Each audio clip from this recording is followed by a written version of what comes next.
softball fans, and welcome to Gordon State College in Barnesville, Georgia. For today's softball action between the Highlanders of Gordon State College and the Pirates from Chattahoochee Valley. Gorgeous day for some college softball. A little cool, but it's supposed to warm up nicely. And at some point this afternoon, we're supposed to have sunny skies blanket the field here today at Gordon State College. We're glad to have you here with us as we get you ready for the first pitch that's scheduled to come up today at 1 p.m. between the Pirates and the Highlanders. So it gives us time for the first time today to welcome you inside the Advanced Roofing and Interiors broadcast booth. I'm Chad Feltman with K13 Media. This is Mr. Flint Gavel. We are on the broadcast for you today, and Flint, it's our second broadcast of the year. We're 1-1 on the season, and hopefully the two games today look a lot like Game 1 looked last week in our season opener. Yeah, definitely want to come out swinging the bats, good pitching. Coach Hatman, she's got her girls ready to go today. Wish it was just a little bit warmer. I mean, maybe not as warm as last week, but a little bit warmer we could use. Definitely got the raccoon eyes from the last game with the sunglasses, but the sun has not made its way out just yet like we thought it was going to, but who knows? Maybe by the time we get started in Game 1 and by Game 2, we'll have that sunshine here with us today. But again, we do have a doubleheader matchup for you between the Pirates of Chattahoochee Valley. They've made the short drive from Phoenix City, Alabama, and they're going to be taking on our Highlanders. It's the first game of the year for Chattahoochee Valley. It's the third and fourth game of the year for the Highlanders. Got a lot coming up today. Of course, 2 games on the diamond. In between the 2 games today, we're going to have a chance to sit down and go one-on-one with a couple of former Pike County Lady Pirates. Emma Smith and Maddie Neal are going to join us right here at the table in between the 2 games today, and we get to pick their brain about their interests away from school and off the field. It's going to be a whole lot of fun. Glad to have you here with us today. We're just getting things started. The coaches are meeting at home plate, swapping lineup cards right now, and we're going to take a quick timeout, and when we come back, we'll have a chance to sit down and go one-on-one with the head coach, Allie Hatterman of the Gordon State Highlanders. That interview coming up in 30 seconds right here with K13 Media. Hey fans, how would you like to save at your next stop at the pump? Well, thanks to the May & Carter Oil Company, you can. All you have to do is download the new BP Me app today. It's free and it's available for Apple and Android devices. With the new BP Me app, you can save 5 cents per gallon at any BP location across the U.S. Download the new BP Me app today and let the May & Carter Oil Company show you how you can save 5 cents per gallon on your next fill-up.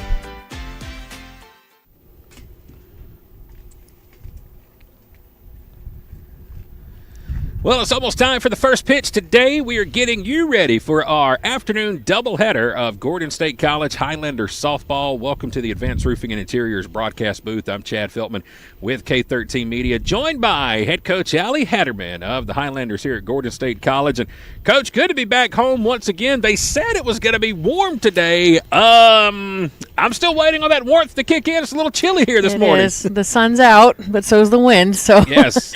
Anyway, it's sunny. It's a good day to play ball, so we'll take it. And today we've got a doubleheader with the Pirates from Chattahoochee Valley. They're making the short drive from Phoenix City.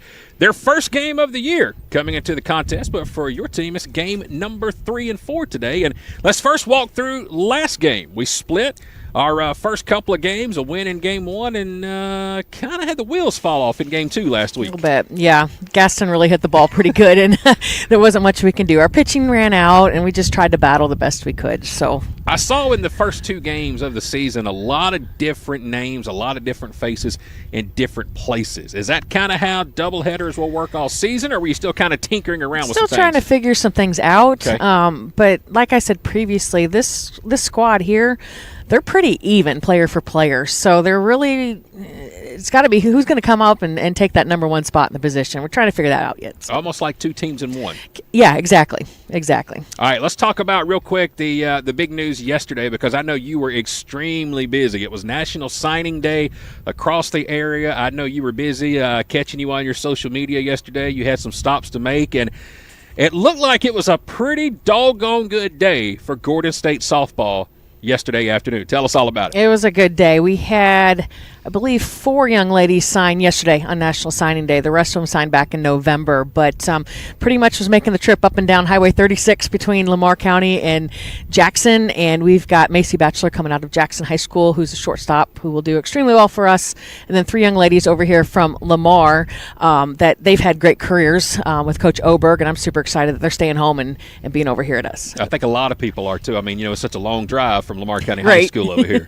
You really went out of your way to go get those girls. So, and we're happy to have those 4, the 4 newest, to join the program. But again, you mentioned you already had some girls sign and commit earlier, as far as late as last year. I know you're at Ola High School with some young ladies there, and give us a few more names if you can. Okay. Some other than just yesterday who you've been able to work with. I think the number's 11, maybe 10, but wow. Okay. it's quite a big class that we've got coming in. And you don't have to name them all. We've got. I mean, they're from Ola. We've got 3 from there. We've got 1 from Heard County, 1 from Pike, 1 from FPD, 1 from Bleckley County. I think that should wrap it up for us. My question is, where are they going to fit? Oh, we'll be all right. We carry 19, 20 kids each year, and that's probably where we'll be back next year, so it'll be good. But, 11 freshmen, that's a ton of fun, but it's a ton of work, too. It is. I can tell you that. And we're already deep as it is with a very deep squad here. But I know we talked about it last week. There is some great softball talent, within an hour's drive of Gordon State College. And the players you were able to sign yesterday and in the fall, man, that's – you got to be kind of poking your chest out a little bit, because you were able to steal some – I don't want to say steal, but you were able to land some really good local talent. Yeah, it's some very good talent. And I'm glad they're staying home and staying local and see the benefit of coming to a junior college and being close where mom and dad can come watch them play, and they can head home every now and then. And we'll just see what happens. I mean, you got to get them here. You got to get them into the chemistry of the program and the culture. And I think they're good fits. We'll just see what happens when they put their feet on the campus. All right, I got Coach Oberg from Lamar County going to join us here on the broadcast early today to talk about the 3 girls that are coming over from Lamar County High School. If you want to shed anything on those 3 particular, what you liked about them and what kind of caught your attention. Sure. Lauren Wilcher will be an outfielder that comes over for us. And Lauren, quiet young lady, but she's a ball player that works super hard and has incredible speed. And everybody knows speed doesn't slump. So she will definitely be a threat on the bases for us next season. We've got Kara Bishop, who played shortstop for them. And Kara's been coming to these ball games since she was probably this tall with her mom and her sister. So she's been around Gordon for a long time. She's one of those kids that plays soccer and softball. Okay. So she is going to come and be a 2-sport athlete for us here at Gordon next season. As long as she don't get them mixed up on the field. Yeah, she'll be all right. She'll be all right. Yeah. And then we have Autumn Hinckley coming over as well, and she's a pitcher and second baseman, and Autumn is just competitive as all get out. She's that kid that's on the mound that will pump you up with a fist pump after a strikeout or a big play. So, I mean, we're getting 3 great kids coming from Coach Oberg's program. And the 4th you signed yesterday, a young lady I had the privilege to watch a lot this past year from Jackson High School, and Macy Batchelor, who, by the way, has some of the greatest parents you'll ever meet in your life. And of course, I'm a little biased. I personally can't wait to see Macy out here representing the Red Devils. Tell us a little bit about her, what you expect out of Macy here next season. Incredible athlete. She is very talented at shortstop. I can see her doing some great things in that position at the top of our order. I think she's going to be one of those leaders just basically by how she plays softball as soon as she steps in here. Let's talk about the game today. Again, we got the Pirates in town from Chattahoochee Valley. It's their first 2 games of the season. Give us kind of a scouting report. What do you expect to see out of the Pirates today? Well, you never know from year to year with these non-conference teams. CV's not too far down the road, and we try to get a home and away with them. But like I said, you never know with the turnover or whatnot. But he always brings a competitive squad over here with some big hitters and some decent pitching. So as long as we're focused on what pitch we're trying to hit today and execute our game plan, I think we'll be all right. Before I let you go, talk about Saturday. I know we got a doubleheader planned down in Swainsboro this weekend. What can you tell us about that Saturday afternoon event? So we're going down there it's a neutral site for us to play Lake Sumter State out of Florida. It just gives us a different look, some different competition for non-conference. And Lake Sumter, anytime you play those Florida JUCOs, they are well prepared. They've got great athletes. So it's a great non-conference opponent for us. All right, that'll be coming up on Saturday. We got business to handle first today. Again, 2 with Chattahoochee Valley. The Pirates are in town, and we're getting you ready for the first pitch coming up today right at 1 p.m. Game 2 scheduled to start today around 3 p.m. Coach Allie Hatterman joining us here in the broadcast booth. Coach, appreciate your time. Best of luck today. Thank you, Chad. All right, y'all hang out. Don't go far. We'll take a quick break. When we come back, starting lineups and the first pitch coming up next for Game 1 is Highlander softball, and it's live here with K13 Media. The President's Day sale is here. at Countryside, Chrysler, Dodge, Jeep, and Ram in Jackson and Madison. And this February, we're not just celebrating presidents, we're saving them too, by the thousands. We've got bonus cash on 2024 Ram, 1500, 2500, and 3500 model trucks. Up to $4,500 off. Save 15% off MSRP sticker price on select 2023 and 2024 Jeep models. Looking for Dodge Chargers and Challengers? We've got them. Every trim and every color and price to move. But hurry, because once those 2023s are gone, they're gone forever. Shop our huge online inventory. Apply for financing and build your dream vehicle at CountrysideAutomotive.com. And this February, find your new ride at Countryside, Jackson and Madison.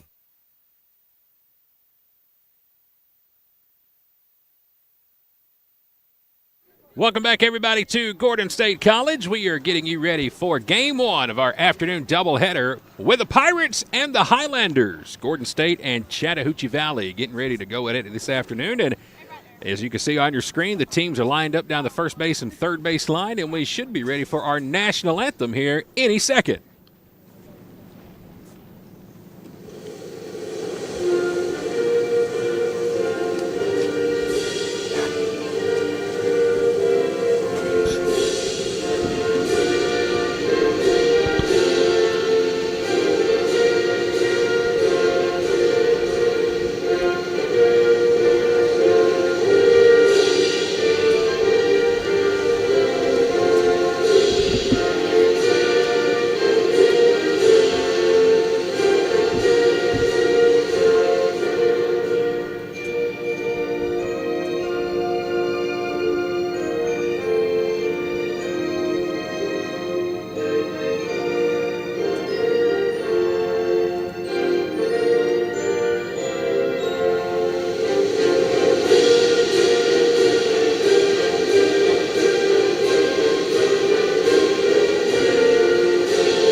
Time to play ball in Barnesville on the campus of Gordon State College. K13 Media, very happy to have you here with us today as we get you ready for Game 1 of our afternoon doubleheader between Gordon State and Chattahoochee Valley, who has made the short drive from Phoenix City, Alabama. Right now, time to bring you our starting lineups this afternoon, being presented by the Sellers Law Firm in Griffin. We'll start with the visiting Pirates. Here's how they're going to come to the plate, 1 through 9. It'll be Brianna Murray, the DP, leading off. Jada Odom will play right field and bat second. Ann Fleming will bat third and play left field. Ashley Fleury will play second base and bat fourth. Katie Capel will play shortstop and bat fifth. Madison Champion, the center fielder, will bat sixth today. Alexis Brown will play first base and bat seventh. Shay Hethcock will play third base and bat eighth. And it's Shelby Osley who will catch and bat ninth. Defensively for the Highlanders, Emma Smith in left, Kendall Rollins in center. It's Reagan Wallen in right. In the infield, Faith Southern at third, Abby Arnold is short, Maddie Neal at second. Skylar Evans at first. It's Kate Cole behind the plate, and in the circle doing the pitching, it's Caitlin Munoz. We are ready to go. First pitch is on the way, swung on and missed for strike one. First pitch at 1:01 p.m. this afternoon, and it is presented by Buckner's Family Restaurant in Jackson. Here's the 0-1. It swung on and missed, and it'll quickly make it 0-2. Just underway, first pitch here from Gordon State College. Got a special guest going to be joining us here in just a second at the broadcast booth, but first the 0-2 swung on and missed. Good start for Munoz. 3 pitches, 3 strikes, and 1 quick out. And now that's going to bring up the right fielder, Jada Odom. Odom will bat second here today. First lefty in the lineup for the Pirates. Southern, the third baseman, in at third. First pitch is low and outside, and that's going to be ball 1. Jada Odom, the right fielder, number 2 in the lineup today. Again, we're just underway here in the first. This one slapped towards Southern. She bobbles it for a moment at third and can't pick it up in time. And that's going to go down as the first error of the game. It's going to be an E5 on a hard slapper down at third base. Hey, told you we had a special guest in the broadcast booth here with us. Let's see if I can get him on camera real quick and see if we can make it happen. There he is. He's right in the middle. I'll tell you who he is here in just a second as he gets set up. First, pitch is outside to Ann Fleming. That is ball one. Runner at first, one out, top of the first inning. No score. Here comes the 1-0. This one is swung on and missed, and it's 1-1. Joining us in the broadcast booth for just a very short time today, it is the head baseball and softball coach at Lamar County High School. Ladies and gentlemen, Mike Oberg is here with us today as the 1-1 misses outside, and it's 2-1. Coach, it's good to have you. I know you're a very, very busy man this time of the year, but thank you for coming by and spending a few moments with us. Yeah, man, right in our backyard, so I feel good about it. I can spare 20, 30 minutes. It wasn't that long of a drive, was it? No. 2-2 count right now. We're going to be chatting with a little Coach Oberg here a little bit more in the inning.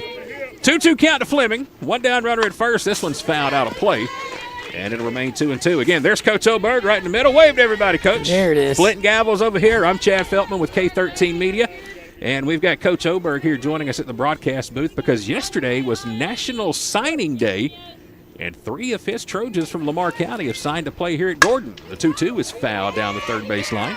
Coach, we had a chance to chat with Coach Hatterman, the head coach for the Highlanders, about those 3 young ladies, but I got a feeling nobody knows them better than you, and probably got to be pretty proud to keep those 3 young ladies here in Barnesville. I am, and this was my first 4-year senior class too, so they're pretty special. 2-2 count. Here comes the pitch. Out off again. Like I said, I 4 years ago is when I took over, so this is the first senior class that I had. Those girls all 4 years, and so they kind of hold a special place in my heart there. 2-2 count to Fleming. Here comes the pitch. Breaking ball upstairs, and the count's full at 3-2. Jada Odom is the runner at first. She reached on the error at third. Full count, 1 down, top of the first in game 1. The 3-2 swung on and missed, and Munoz has her second strikeout. Coach, what was it about those 3 girls? At what point in time did you know they were going to be pretty special and going to be playing college softball? Well, I know this sounds like coach talk, but they are 3 of the most competitive girls that I've ever been around. Throw to second is in time.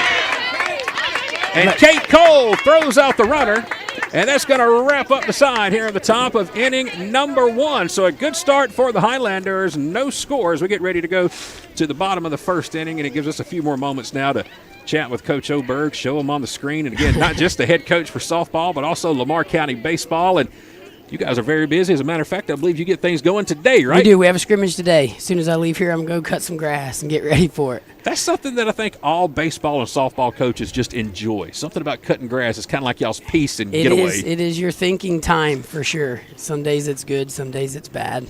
Well, what do you guys have today? Who are you scrimmaging? Crisp County. We always scrimmage Crisp. This year it's here, so we save ourselves the long drive. Well, that's a smart man. not a bad move at all. So, well, listen, we are very happy to be a part of your season this year for baseball. Of course, K13 Media had a chance to follow you guys in the playoffs last year to Screven and Bleckley. And, man, I've been waiting to get this baseball season started because after what I saw from you guys last year and all the players you're bringing back for baseball season, Coach, I think y'all got a chance to do something very special this year. If we can be healthy, right now we're a bit banged up, but if we can get healthy at some point, we'll feel good about it. Well, that season will start for you guys next week, weather permitting. I believe you're opening Monday against Dublin, correct? Yes. And that's Monday's Hampton. Monday's Hampton, that's right. Hampton, yeah. Wednesday is Dublin. Yeah. That's the game. We will be there to broadcast next Wednesday from Lamar County High School as the Trojans open their 2024 baseball season. And Coach Mike Oberg here with us. And today it's all about softball. As we get ready for the bottom of the first inning, lineup for the Highlanders looking like this. Emma Smith will lead it off. Maddie Neal will bat second. Emma Gable will bat third. Faith Southern, Skylar Evans, Kendall Rowlands, 4, 5, and 6. And in the bottom third, the catcher Kate Cole, Reagan Waller, and Abby Arnold will be 1 through 9. And in the circle pitching today is going to be Madison McGowan. We're in the bottom of the first inning. No score in our first game of the day. Doubleheader here today at Gordon State College. 60 degrees, overcast. Wind has finally died down a little bit. Man, it was tough here about 45 minutes ago. McGowan is ready. So is Emma Smith. First pitch on the way to her is a strike, low and outside. Coming up between games today, we're going to be joined by Emma Smith and her teammate Maddie Neal, who's in the on-deck circle. They'll be right here at the broadcast table. We'll go one-on-one with the two Pike County Pirates and chat with them in between games. Here's the 0-1. It's up high and it's 1-1. 1 ball, 1 strike, no out. Emma Smith, the former Pike County Pirate, at the plate. Another Pike County Pirate in the on-deck circle, and Maddie Neal.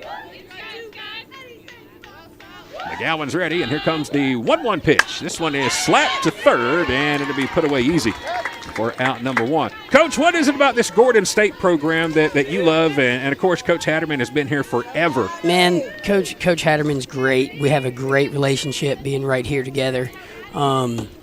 She comes over. They use the facility every now and again. If we'll have games over here and do different. She's been wonderful to me ever since I took over. So I'm really happy that our girls are going to come over here and be close to home, and with her especially. You know, it's always nice to have one player signed to play college. This year you had a trio of 3, and they're all going to be right here at Gordon State. Here's the 0-1 to Maddie Neal, taken for strike 2. Don't want to leave out your baseball guys. You had a couple sign yesterday, Cam King and Johnny Stone from the baseball program, also going to be playing college ball. Yep, and hopefully we'll have a couple more dominoes that fall this year. But yesterday was a good day, exciting to be a part of. And like you said, it's good that the girls are going to be close because it's hard to get out and watch them once they get in college, you know? Here's the 0-2, just missed outside, and it's 1-2. Well, the good thing about it is they get to stay home. You know, I mean, 2 miles from Lamar County High School right here, and getting to play college ball and sleep in the same bed. And to have them here at a program like this is just incredible. And Flint, the one thing we were talking about with Coach Hatterman is, yes, we love getting the Lamar County girls, but we're also getting some players from Ola and Jackson and Pike County, and we got some good talent coming here next fall. Just a plethora of schools around us that's bringing them up. And I wanted to ask you, Coach, what is your how do you go about looking at players that are coming up, both softball and baseball, up through maybe rec departments or travel team that you know they're going to be at your school? Here's the 2-1 to Maddie. You know, we really, just paying attention to our middle school programs, but, each year we try our best to identify a handful of 8th graders that we think will step in and help. As freshmen, like just this year in baseball, I brought up 6 8th graders to the JV. Over the past few years, it's been a couple here and there. In softball, 1 or 2 8th graders in preparation for varsity when they're young. So the program has a lot of depth. That's what you're telling us. Well, yeah, and we're getting some flight. We're getting, Barnesville's kind of getting some move-ins for once. And here's the pitch to Maddie, and it's outside, and that's going to be ball 4, and it'll be a 1-out walk for Maddie Neal. And we're getting some we're getting some baseball and softball players into Barnesville, which is good, and they're coming in middle school and getting in the program. And when I say a handful, we've had 6 or 8 between baseball and softball, Henry County move-ins that came in the middle school program. Runner on first. 1 down, and here's the first pitch on the way to Emma Gable, the DP. It's upstairs for ball 1. This is an area that is certainly growing. You look at Gordon State alone, just how much it has exploded in the last 10 years. The new businesses that are coming to Lamar County and the Barnesville area. And here comes the 1-0 pitch to Gable. Hit off the end of the bat, right back to the circle. McGowan will throw to first, and tag will be made in a collision at first base. Looks like everybody's going to be okay. But it will be the second out of the inning. It's going to be a 1-3 putout. 2 down, and it'll bring up Faith Southern here in the bottom of the first inning. Coach Mike Oberg, the head coach for Lamar County High School baseball and softball, joining us here at the broadcast booth. Now, how long have you been a coach? He was just born 13 years ago, so not too long. I have been in Barnesville back, I graduated from Lamar County in 2004, but I've been back since 2011. This is my 13th year coaching here. Here's the first pitch to Southern. It's upstairs for ball 1. I've done baseball all 13 years. I've been the head coach of baseball since 2016. This is my 4th season as the head softball coach, and I kind of had 1 year volunteering before that. So not as experienced in that realm. 1-0 is inside. It's 2-0 to Faith Southern. On the level of talent, have you seen it increase, or it's kind of pretty much stayed the same? We're pretty steady. Like I said, I think at the lower level we're getting some players moving in. So maybe it will increase. 2-0 pitches fouled right back to us, and it's 2-1. You know, before I took over, I think maybe the fall of 2019, we had the softball team was unbelievable. Made a great run to Columbus and had some real talent. That, you know, teams like that don't come by often. But, you know, other than that, I think we're pretty consistent. Here comes the 2-1 to Faith. This one's hit up toward shallow center field. Tracking in and making the catch for out 3 is going to be Madison Champion, and that is going to wrap us up here in the first inning. So no team able to get on the board. They each bring 4 to the plate. No score after the end of 1. And again, we want to welcome you back inside the Advanced Roofing and Interiors broadcast booth, because we know this guy's got to hit the road. He's got a baseball game to get ready for today. Got to go cut some grass across town. It's Mike Oberg, again, the head coach for Lamar County High School baseball and softball. 3 of his ladies yesterday signing to play college ball here at Gordon State next fall. And, Coach, we know you're extremely busy, man, but we appreciate you joining us here today. And can't wait to be at your place next Wednesday for our first Trojan baseball broadcast of the year. We'll see what happens. I guess we'll find some things out today. But like I said about those 3 girls, man, they I probably misspoke when I said 3 of the toughest, you know, competitive girls I've ever had. They may be 3 of the the most competitive players I've ever coached, and good pedigree. You know, all 3 of them had sisters that played in college, and they'll have the opportunity to do so too, close to home. And like Coach Hatterman and I talked about it last week, like all 3 of those girls will absolutely get after it every single day. So they're going to be fun to watch. Excited to have them here next fall. Once again, Mike Oberg joining us here in the Advanced Roofing and Interiors broadcast booth, and we'll let him go cut some grass as we go to the top of the second inning and lead it off with Ashley Fleury. But, Coach, before we let you go, it's selfie time. Come on in here, Flint. We got to,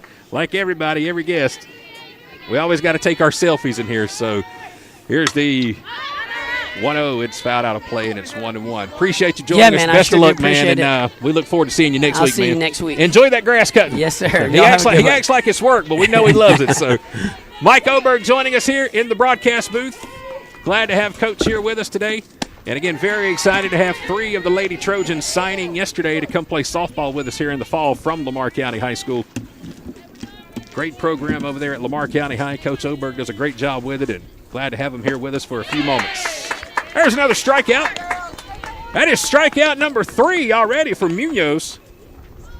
She has struck out 3 of the first 4 batters she has faced. Good start for Caitlin Munoz. As now the shortstop, Katie Capel, will dig into the box. First pitch is high and outside, and it's ball 1.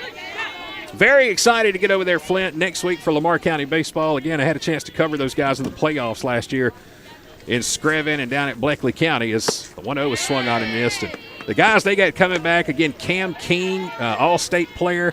You've got Jake Hutto, Johnny Stone behind the plate. I mean, just a team that's got a lot of guys coming back with a lot of experience. Yep. And that experience, that will take you a long way in baseball.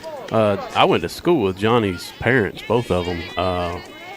And Johnny's actually came over to the house and we played catch a little bit. He rides jet skis at the lake with my daughter. So 1-2, swung on and missed. Very talented individual. Johnny, I believe, signed with South Georgia State. So congratulations to Johnny. He'll be playing South Georgia. Valdosta. Somewhere to down the there. east of Valdosta, somewhere, I think. Douglas, maybe? I'll have to look it up and see. Hoboken. I think that's the name of the town, somewhere down in that area. Down there. It's Madison Champion now digs into the box. Cam King is going to be playing at Florida A&M. Congratulations to Cam. They have another swung on and missed. There's strike 1 to Madison Champion. Counts even at 1-1. Sharpton. I think he graduated 3 years ago from Lamar County. He went to here's the pitch. Upstairs, it's 2-1. I think he went to a 2-year junior college, and now he's transferred to Florida Atlantic. Is that the same college? FAU? Florida Atlantic. Atlantic. Yes. Here's the 2-1, swung on and missed. It's 2-2. Again, our high school baseball coverage this year is going to be very, very busy. We'll be with Coach Oberg at Lamar County, Coach Blake Parrott at Pike County High School, Coach Brandon Rice at Rock Springs Christian Academy. 2-2 missed upstairs, 3-2. Coach Ryan Duffy at Jackson High School. We'll be covering those 4 teams this spring, and it all starts next week. Full count. Here's the 3-2 pitch. Swung on and missed, and Caitlin Munoz has struck out the side. How about the start for Munoz? She has struck out 5 out of the first 6 batters she has faced. Great start for Munoz as we now go to the bottom of inning number 2. There's no score here at Gordon State College. Our first time now to take a look at our Facebook and YouTube live stream feeds and welcome everybody into the broadcast. Our buddy Michael Penn is sitting at Buckner's Family Restaurant right now watching softball after lunch. Boy, you want to talk about jealous. I wish we had that Lazy Susan table sitting right here with us in Barnesville, but if somebody's got to do the we wouldn't make it through the second inning here. That's a fact indeed. So want to say thanks to everybody for tuning in. If it's your first time joining us for a broadcast, we do this and love to get very interactive with everybody. So if you'd like to drop us a comment, let us know where you're watching from today. Let us know who you're cheering for. We'd love to give you a shout out. No matter if you're cheering for the Highlanders or the Pirates from Phoenix City, Alabama, at Chattahoochee Valley, be sure to drop us a comment, Facebook and YouTube. My name is Chad Feltman, joined today by Flint Gavel. We are inside the Advanced Roofing and Interiors broadcast booth, right behind home plate. It is our second broadcast of the season. Congratulations yesterday to the Highlander baseball team. They took care of business against Cleveland State. Coach Hall's team now 4-1 on the season after a 7-inning Mercy Rule victory, 13-0. The Highlanders scored 10 runs in the bottom of the first inning yesterday. And they are off to a hot start right now, 4-1 on the season. They will be in action on Saturday up in Spartanburg, South Carolina for an afternoon doubleheader against Spartanburg Methodist. Yeah, that's a very good hitting team. Yes, indeed. If you want to see a hitting clinic, just come on out. Skylar Evans will lead it off for the Highlanders. Bottom of the second inning, no score. McGowan out there in the circle. First pitch is downstairs for ball 1. It'll be Skylar Evans, Kendall Rowlands, and the catcher, Kate Cole. The first 3 due up. 5, 6, and 7 spots in the lineup for the Highlanders. Nobody on, nobody out. 1-0 count here to the first baseman, Skylar Evans. Here's the pitch. There's a strike right down the middle.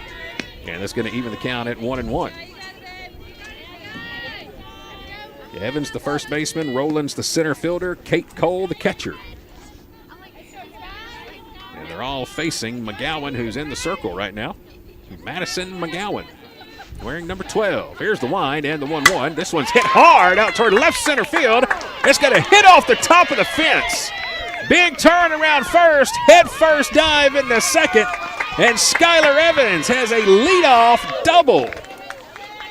And she just missed a home run right underneath that yellow tubing on top of the fence in left center field.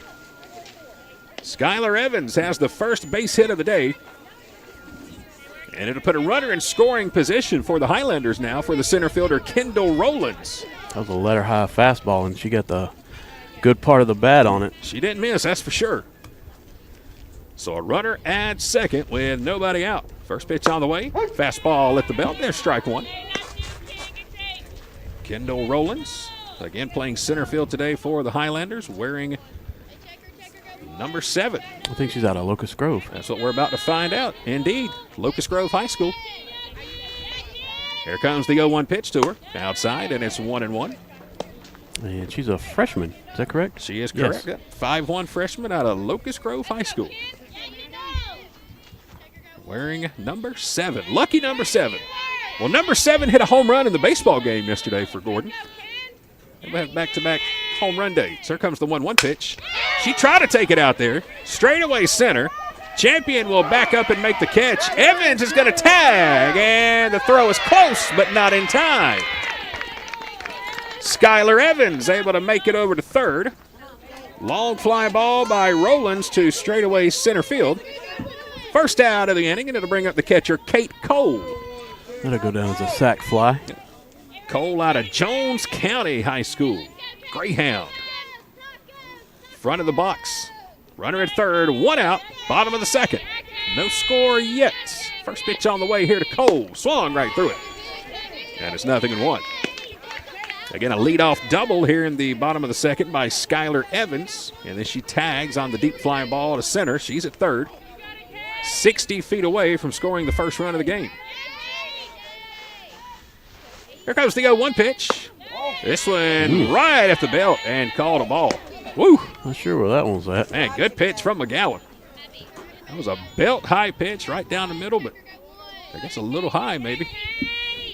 Evens the count at 1-1. Runner at third with one out here in the bottom of the first inning. No score. McGowan's ready. Here's the 1-1. This one roped and just about took out Coach Hatterman down at third. She's been doing it for 25 years, but still got those cat-like reflexes. Even though that cat's on about his 8th life right now, she's still able to get out of the way down there just in time. And it's going to bring the count to a ball and 2 strikes. 25th season here at Gordon for Coach Allie Hatterman.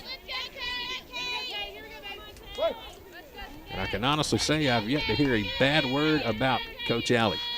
Here comes the 1-2 to Kate. This one hit right back to the pitcher. McGowan will check the runner to third. Throw to first is close. Oh, just barely got her. Kate Cole was hustling down the line. Almost beat the throw. But McGowan gets her by about a half a step.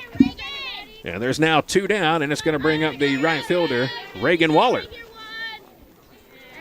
We had Reagan join us at the broadcast booth last week for our first game. She's batting 8th here today, an RBI opportunity with 2 outs in the bottom of the second. Here comes the first pitch to her. Hits this one right off the end of the bat and going to be called over at second by Ashley Fleury. So the Highlanders threaten. They get a leadoff double off the top of the fence by Skylar Evans. But then it's 1-2-3 after that. McGowan does a nice job to settle in and keep the Highlanders off the board. We are quickly through 2 in game number 1. There's no score here at Gordon State College in Barnesville. The President's Day sale is here at Countryside, Chrysler, Dodge, Jeep, and Ram in Jackson and Madison. And this February, we're not just celebrating presidents, we're saving them too by the thousands. We've got bonus cash on 2024 Ram, 1500, 2500, and 3500 model trucks. Up to $4,500 off. Save 15% off MSRP sticker price on select 2023 and 2024 Jeep models. Looking for Dodge Chargers and Challengers? We've got them. Every trim and every color and price to move. But hurry, because once those 2023s are gone, they're gone forever. Shop our huge online inventory. Apply for financing and build your dream vehicle at CountrysideAutomotive.com. And this February, find your new ride at Countryside, Jackson and Madison. Welcome back to Barnesville. We're going to the top of the 3rd inning. No score between the Pirates and the Highlanders, as Hathcock will lead off the top of the 3rd inning. Swung on and missed at the first pitch. Caitlin Munoz so far has struck out 5 out of the first 6 batters she has faced. Dealing. Yes, she is. She struck out the last 3, and she's quickly ahead in the count here, 0-2. Shay Hathcock, the 3rd baseman, batting 8th. There comes the pitch. It is outside, and that's going to be ball 1. Beg your pardon, this is Alexis Brown at the plate. Sorry about that. First baseman batting 7th. 1 ball, 2 strikes to Alexis Brown. Here's the 1-2 pitch. Outside. Good eye by Brown. That's going to even the count at 2 balls and 2 strikes. It's bad when you can't read your own handwriting in your own scorebook. I wrote that. No, I got the blue marks and the red marks trying to color code everything. 2-2. Head out toward right. Down the line. Reagan Waller will make a running catch on the line in right field. Good play on the move. Great catch on the run down the line by Reagan Waller. And that's going to be the first out here in the top of the 3rd inning. And Brown will go down F9 on the putout. And now that will bring up Shay Hathcock, the 3rd baseman, batting 8th. Nobody on, 1 out, top of the 3rd, no score. Here's the pitch, swung on and miss. Munoz with a First pitch strike is Hathcock with about a half-swung attempt on that one. It's 0-1. Here comes the 0-1 from Munoz. Swung on and missed. Another check swing. And it's quickly 0-2. Shea Hathcock, third baseman, wearing number 15, batting 8th. 0-2 count. Here it comes. Just off the outside corner. Good job behind the plate by Kate Cole to try to frame that one and bring it back in. But it was just a little off. Not a bad spot to miss on an 0-2 pitch. Here's the 1-2. That one didn't miss. Munoz comes inside. And Hathcock will go down looking at strike 3. Yeah, as a coach, I'm sitting in that dugout and I'm liking this performance so far. Just throwing strikes and let that defense work if they actually make contact. But great start. Swung on and missed at the first pitch here from Munoz. It's the catcher, Shelby, say if I pronounce this correctly, Owsley. Did I say that correct? Shelby Owsley? Looking at me? All right, I got the nod. Want to make sure I get them right. Here comes the 0-1. There's the 0-2 as Owsley swings right through it. Bottom of the order, the catcher here, wearing number 7, Shelby Owsley. 0-2 count. Munoz gets the sign. Here's the pitch. Went upstairs a little high, and it's 1 ball. Sun trying to peek through a little bit. Overcast day here in Barnesville. It has kept the temperature down a little bit. Here comes the 1-2 pitch. Swung on and missed. And it's another 1-2-3 inning for Caitlin Munoz. She is absolutely dealing today. 1, 2, 3, 4, 5, 6, 7 strikeouts. First time through the order. And as we go to the bottom of the third, still no score. 0-0 between the Pirates and the Highlanders. Dedication, compassion, and integrity. We've got the experience and expertise. When you need some help and you feel like there's nowhere to go, you can count on us for everything you need to know. The Sellers Law Firm, where clients become family. Going to the bottom of the third inning, still no score. Only 1 hit so far for both teams. That was a leadoff double in the bottom of the second inning by Skylar Evans of the Highlanders. She was able to tag on a fly ball to center, made it to third, but could not come around and score as Madison McGowan, the pitcher for Chattahoochee Valley, was able to retire the next 3 batters in a row and keep the Highlanders off the scoreboard. Bottom of inning number 3. It's our first game of our afternoon doubleheader here today.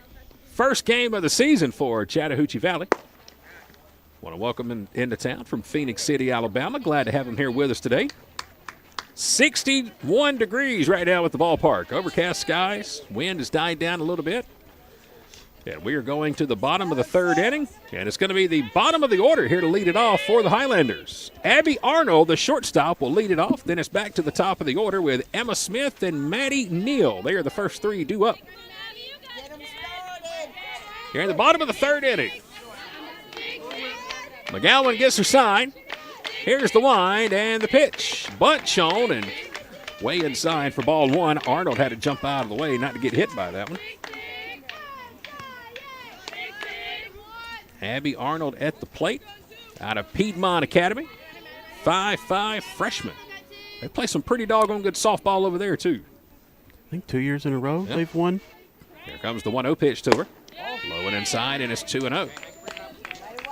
That's a good program, man. They play some good football over there.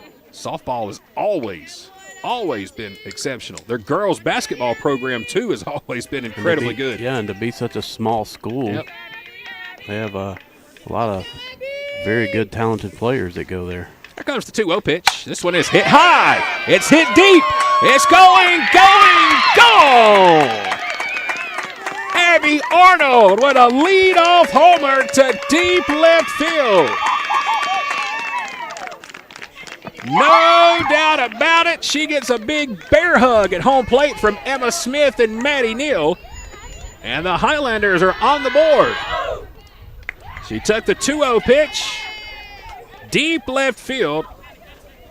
And all Anna Fleming could do in left was just turn around and watch it sail out of the ballpark. Yeah, when your 9-hole can do that, you've got a pretty stacked team, I'd say. Back to the top of the order. Here's Emma Smith. Not stacked, but, you know, talented. A little bit better word. And don't forget, that was the second deep hit of the day. Skylar Evans just barely missed a home run last inning. Here's the 1-0. It's outside, and it's 2-0.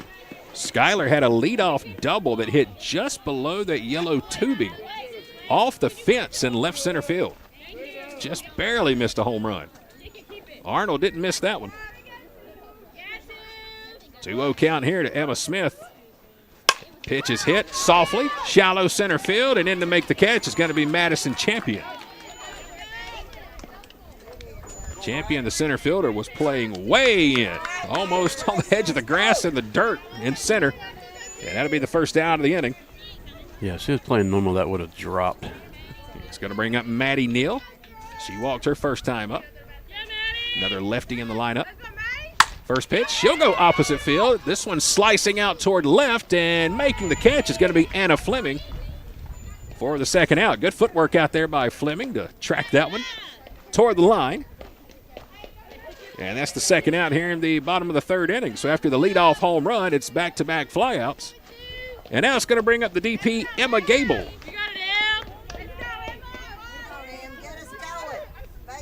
Gable out of Creekside Christian, out of Hampton, Georgia. First pitch is a strike. Creekside plays in that same division that Rock Springs and Flint River and Skipstone. A lot of those teams play in, yep. Here comes the 0-1 pitch. As a matter of fact, my daughter plays soccer for Rock Springs Christian Academy, and they just played Creekside on Tuesday night. Pretty good soccer team over there at Creekside. Out of Hampton, Georgia. 1-1 count. Here comes the wind and the pitch. This one right back through the box, off the glove of McGowan. And it's going to ricochet into center field for a 2-out single.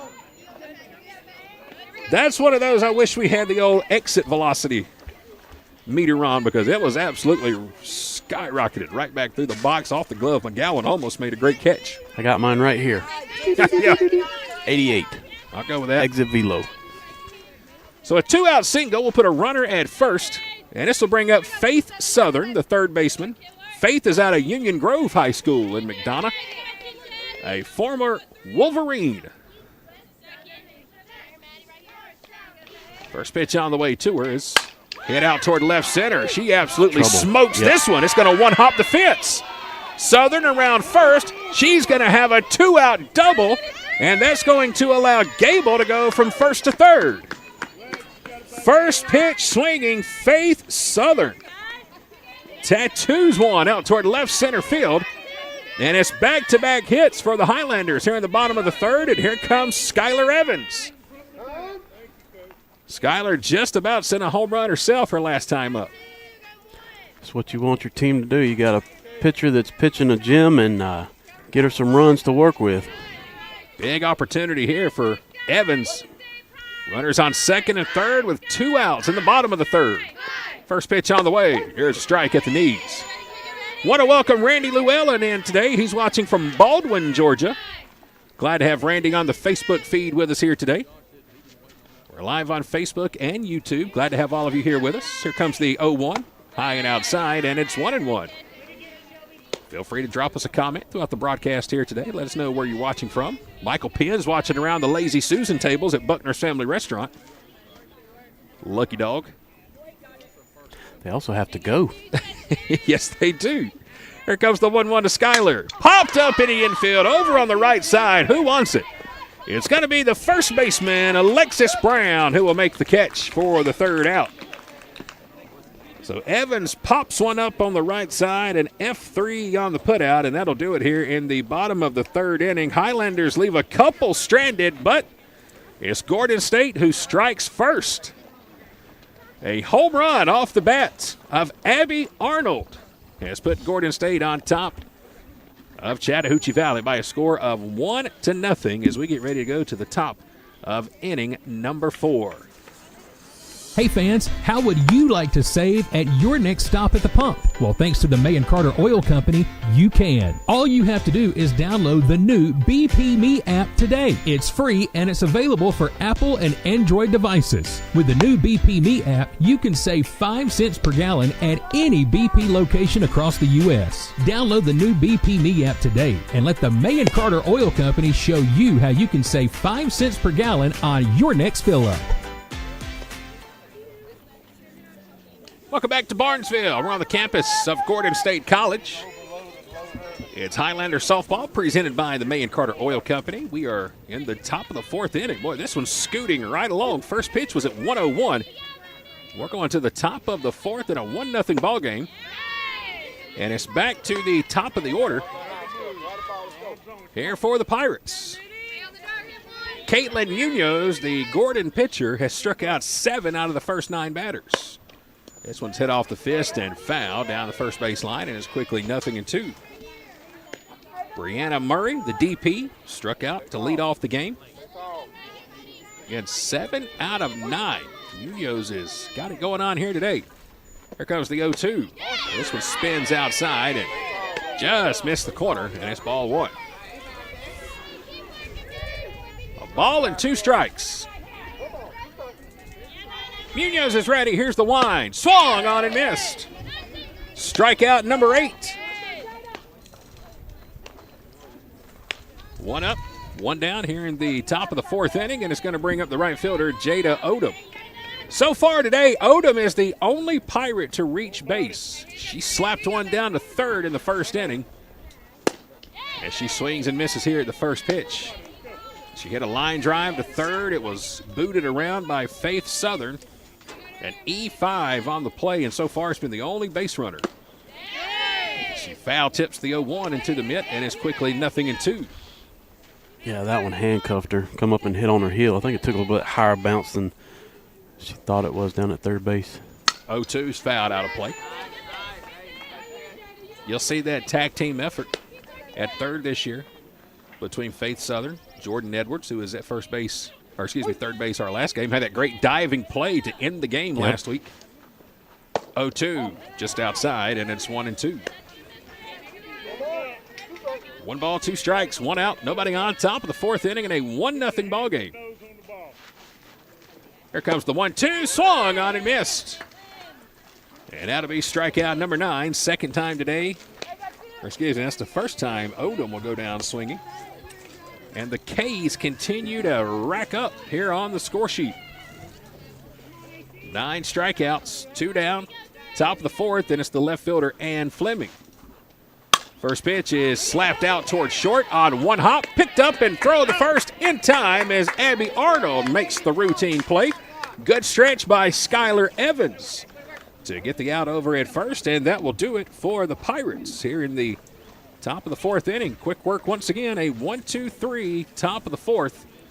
No runs, no hits, no errors, nobody left on. It's a 1-0 ball game as we go to the bottom of inning number 4. And let's quickly welcome you back inside once again to the Advanced Roofing and Interiors broadcast booth. Glad to have everybody here. I'm Chad Feltman. This is Flint Gavel. It's K13 Media's live coverage of Highlander softball here today. Again, I want to say thank you to Coach Mike Oberg from the Lamar County High School baseball and softball program for joining us here today to chat about the 3 young ladies from Lamar County High School who signed on to play college ball this coming fall here at Gordon State. We are glad to welcome them. And Flint, the 4th signee yesterday for Gordon State, a young lady that you and I know very, very well, and her family, Macy Batchelor out of Jackson High School, a wonderful shortstop and leadoff batter. And boy, cannot wait to get Macy here this fall as well. Definitely exciting. It's exciting to see, all these players that we go out and we broadcast or, our kids may play with growing up and seeing them come up to the next level and just, keep it going. And the talent that they play with, it's just awesome to see. We'll also have Lily Alpo, shortstop out of Pike County High School, who's going to be here with us, and 3 more young ladies from Ola High School that's going to be here. So this is a program that is growing by leaps and bounds. Exactly. And conference champions last year, went all the way to the World Series. And, boy, we are glad to get this local talent from around Gordon State College and bring it here to Barnesville. And just want to welcome all those ladies, all the families here to Barnesville. We talked about that last week. being a great program, and your kids don't have to go off and you worry about them being, hundreds of miles away. They can get an education and still play some great softball. Those girls from Lamar County High School can ride their scooters over here. Probably even walk. Right across town, absolutely. Bottom of the 4th inning, 1-0. Highlanders on top. It'll be Kendall Rowlands leading things off, her second plate appearance. She flew out to deep center her first time up. That was in the 2nd inning. McGowan's ready. Here comes the first pitch. Ball on the outside corner, and it's 1-0. Again, Rowlands out of Locust Grove High School. Former Wildcat. A lot of players on this roster, too, from Henry County. Ola, Union Grove, Locust Grove. Here comes the pitch. This one right back up the middle. Like it hit off the leg of the pitcher, McGowan. It's going to be an infield single for Rowlands. McGowan may have been able to get her glove down just in time to deflect that one, but a hard hit ball off the bat of Kendall Rowlands. And it's going to be a leadoff single. So it puts a runner on first for the catcher, Kate Cole, who's 0 for 1 on the day. McGowan gets her sign. Here's the wind, and the first pitch to Cole is in the dirt. Breaking for second and standing up is going to be Rowlands as the ball was in the dirt. Owsley, the catcher, had trouble finding it. A good heads-up base running there by Rowlands. That ball did not get away far. Right. And she's a freshman, so she's playing, every play counts. She wants to continue to start. 1-0 count here to Kate. Here comes the pitch. This one hit high. Shallow left center. Who wants it? Let's see. It's going to be Fleming who'll come in and make the catch. She'll call off the shortstop, Capel, at the last second. And that'll be the first out. Looked like that wind was kind of playing tricks on it a little bit. The ball continued to just carry and carry. And it looked like for a moment the shortstop, Capel, was going to try to make the play on it. But Fleming called her off at the last second for the first out. So 1 down, and here comes Regan Waller. First pitch is a strike outside, and it's 0-1. Waller popped up to second base in her first plate appearance. Standing in the very front of the batter's box with a runner at second, 1 out in the bottom of the 4th inning. Here comes the wind in the 0-1. This one hit over towards second, and coming in to make the catch once again will be Ashley Flurry, the second baseman. And that's kind of been the formula here today for the Highlanders. Get the leadoff runner on, but then can't move her around. Well, we've had second and third. Second and third with 2 outs that last inning. So 2 down, and here comes Abby Arnold. She homered her last time to the plate. First pitch is high and outside for ball 1. Back in the 2nd inning, a leadoff double by Evans. Yeah, we couldn't bring anybody home. This inning, a leadoff single by Rowlands. And now there's 2 down with a runner at second. Bottom of the order, the number 9 spot for the shortstop, Abby Arnold. Here comes the 1-0 pitch. This one right back to the fence. And it evens the count at 1-1. Right here, you're just looking for a base hit because Rowland's out there with that speed. She's moving on contact. Got a big gap in right center field. The right fielder, Jada Odom, shaded toward the line in right. 1-1 count here to Arnold. McGowan's ready. Here comes the wind and the pitch. It's off the plate, and it's 2-1. Top of the order on deck. Emma Smith standing in the on-deck circle for the Highlanders.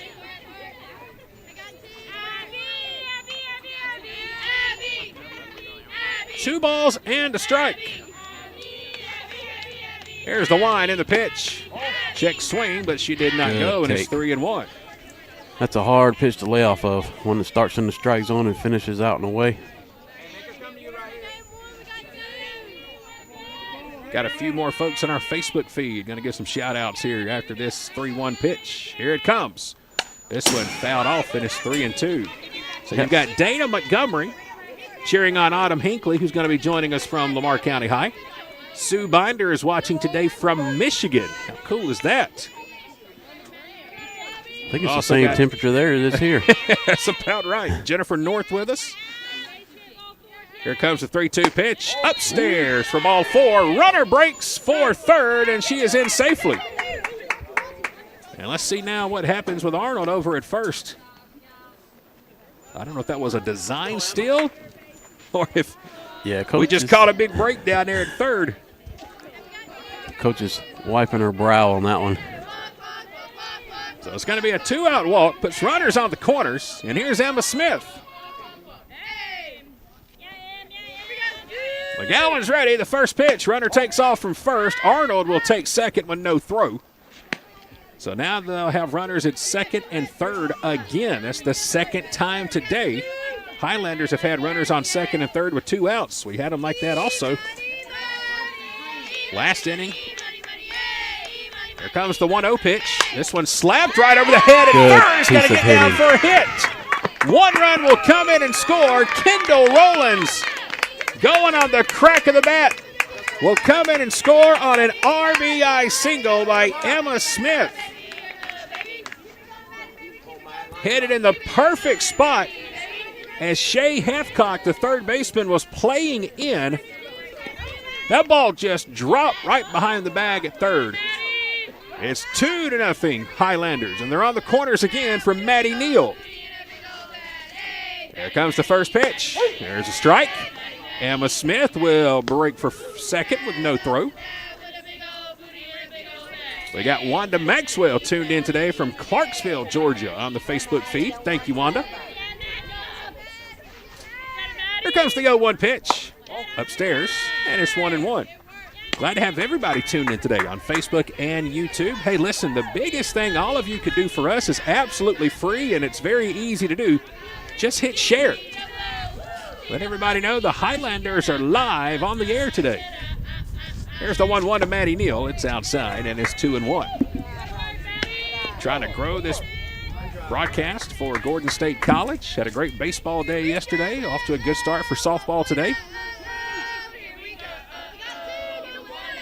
2-1 count to the former Pike County Pirate, Maddie Neal. Runners at second and third, 2 outs. Here comes the pitch. This one sliced foul out of play down the third base line. Yeah, and just by sharing it, somebody might, realize there's a college down here and their daughter might be interested. Send them on down to a program. A doggone good college, too, with a great softball program. 2-2 count. 2 down, bottom of the 4th inning. McGowan ready. Neal in the front of the box. Toes on the chalk right in front of the plate. Here's the 2-2. Hit over toward third. It's a base hit. 1 run will come in. Runner's going to be held at third as the throw comes in. It's going to airmail the catcher, and sliding in at home plate is going to be Emma Smith. So it's going to be an RBI single for Maddie Neal. That'll bring home 1 run, and then the throw home gets away from the catcher. That will bring home the 2nd run. Makes it a 4-0 ball game. And on that hit, Maddie Neal able to make it all the way over to third. It's 4-0 Highlanders.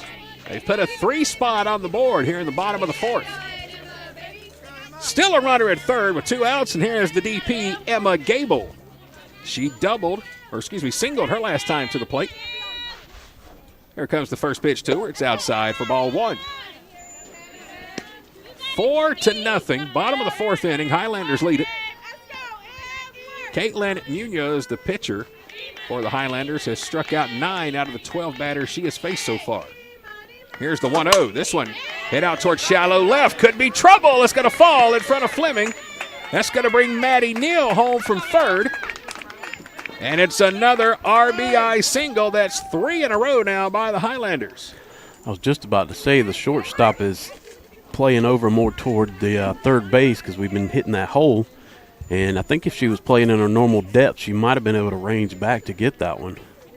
So it's back-to-back-to-back RBI singles by Emma Smith, Maddie Neal, and Emma Gable, the top of the order producing. There's 2 outs, runner at first, and it's going to bring up Faith Southern. She had a hard hit double to left center field her last time to the plate. First pitch swinging. Faith playing third base today. She'll also step into the front of the batter's box. 5-0 Gordon State, bottom of the 4th inning. Here in game 1 of our doubleheader, and here comes Southern. Runner at first. First pitch on the way to Faith. Again, swinging at the first pitch. Behind on that rise ball, and it's 0-1. Good pitch there from McGowan. Had a little extra heat on that one as she went upstairs. Here in game one, the Highlanders just finding the holes. Yep, she's been making some pretty good pitches. Just been throwing the bat at it. McGowan's ready. The wind. Here comes the 0-1. It's low and inside at the knees, and it evens the count at a ball and a strike. 1 ball, 1 strike, 2 outs. Runner on first. And runner is Emma Gable. At the plate, it's Faith Southern. McGowan's on the rubber. Here's the pitch. This one hit hard out towards short. Booted for a moment, but then picked up, and stepping on second is going to be Katie Capel. And that will end the bottom of the 4th inning. But a great inning for the Highlanders. They almost bat around, and they put a 4 spot on the board. We are through 4 in game number 1. It is a 5-0 Gordon State Highlander lead here in Barnesville. Discover the power of precision with Countryside Mower and Gravely in downtown Jackson. During our open house event, enjoy exclusive deals like 0% financing with approved credit on new commercial and residential zero-turn mowers and rebates up to $1,500. We've got the area's largest selection of new Gravely and Aaron's zero-turn mowers. Over 200 in stock and ready for delivery. Need service on your current mower? Now's the perfect time to come see us. We have a huge parts department and we service all brands, not just the brands we sell. Get ready for spring during the open house event at Countryside Mower in downtown Jackson. For more information and to see our full inventory, visit us online at countrysidemower.com.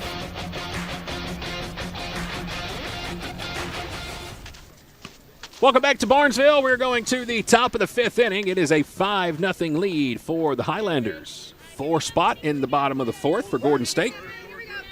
And now we'll go to the top of the 5th. It's Munoz dealing on the rubber, and leading it off is going to be the second baseman, Ashley Fleury. Cleanup batter here for the Pirates. Struck out her first time. Munoz has struck out 9 of the first 12 she has faced today. Here's the 0-1. This one's fouled behind the plate. We might get this one, Flint. Heads up. Good catch by a fan back here. How about that? Great catch in the stands right behind us. Give that man a Coke. We said that last game, and we had 3 different people bring us Cokes. Here comes the 0-2. Pop foul, first base line. Skylar Evans trying to make a play, and she can't bring it in. Tough spot right in front of that fence. And we'll come back and get another 0-2. I think we're okay on Cokes today. I've got an extra one here at the table for Flint. Our buddy Michael Penn brought us a 12-pack yesterday for our baseball game. We had 2 left over. There's some Coke-drinking fools here at the broadcast table. Here's the 0-2. Swung on and missed. Another strikeout. And Fleury will go down swinging, and that is strikeout number 10 for Caitlin Munoz. 10th strikeout of the ball game. And that's the first out here in the the top of the 5th inning. And we may have a pinch hitter coming up here, Flint. Let's check our lineup cards and get the rosters ready. As we hear the crack of the bat in the background as the baseball team getting some practice in before their doubleheader this Saturday. Coach Hall's team going to be heading up I-85 to Spartanburg, South Carolina, Saturday. They've got an afternoon doubleheader against Spartanburg Methodist. That'll be the next game for the Highlanders baseball team. A little short trip, about 4 hours, I think. About 3. Yeah, Not too 3.5, far. Depending on the traffic through that area. My goodness, man, the traffic through Spartanburg the last couple of years, all the construction has just been terrible. Right there at the bridge. Yep. We try to go that way to get up to Charlotte every year, and, oh, man, it has just become a nightmare. We do have a pitch hitter at the plate. Alexandria McCoy is up. First pitch to her is low and inside, and it's ball 1. Alexandria McCoy, a freshman, batting in the spot of the shortstop, Katie Capel, here in the top of the 5th. 1-0 missed upstairs, and it's 2-0, so let's update the lineup card. This is going to be McCoy. And she's coming in the 5th inning. Here's the pitch. This one's hit over toward third, out of the reach of Faith Southern, and it's going to be a 1-out single. First base hit of the day for the Pirates. It's a pinch hit single off the bench by Alexandria McCoy. So that's the first hit of the day for the Pirates. Puts a runner on first here in the top of the 5th inning. 1 down. First pitch on the way here. Swung on and missed. And there's strike 1. Madison Champion, the center fielder here at the plate. Here comes the 0-1 pitch. Inside, taken for a ball. Not a bad spot to miss there from Munoz. He was the count at 1-1. Here's the pitch. There's a strike inside. Snap throw back down to first. And in there with a head first dive is McCoy. She's safe. Brings the count to a ball and 2 strikes. Madison Champion 0 for 1 on the day. She struck out in the 2nd inning. Here comes the 1-2. Popped up in the infield. Over towards second. Maddie Neal will call everybody off and makes the catch in the grass. And that's going to be the 2nd out. So 2 down, runner at first, and it'll bring up Alexis Brown, the first baseman. She flew out to right field her first time up, had a good hard hit ball. First pitch here, she tries to go that way again, and it's knocked out of play. She had a nice line drive to right, but Reagan Waller, the right fielder, tracked it all the way down and made a catch on the run right on top of the line in right field.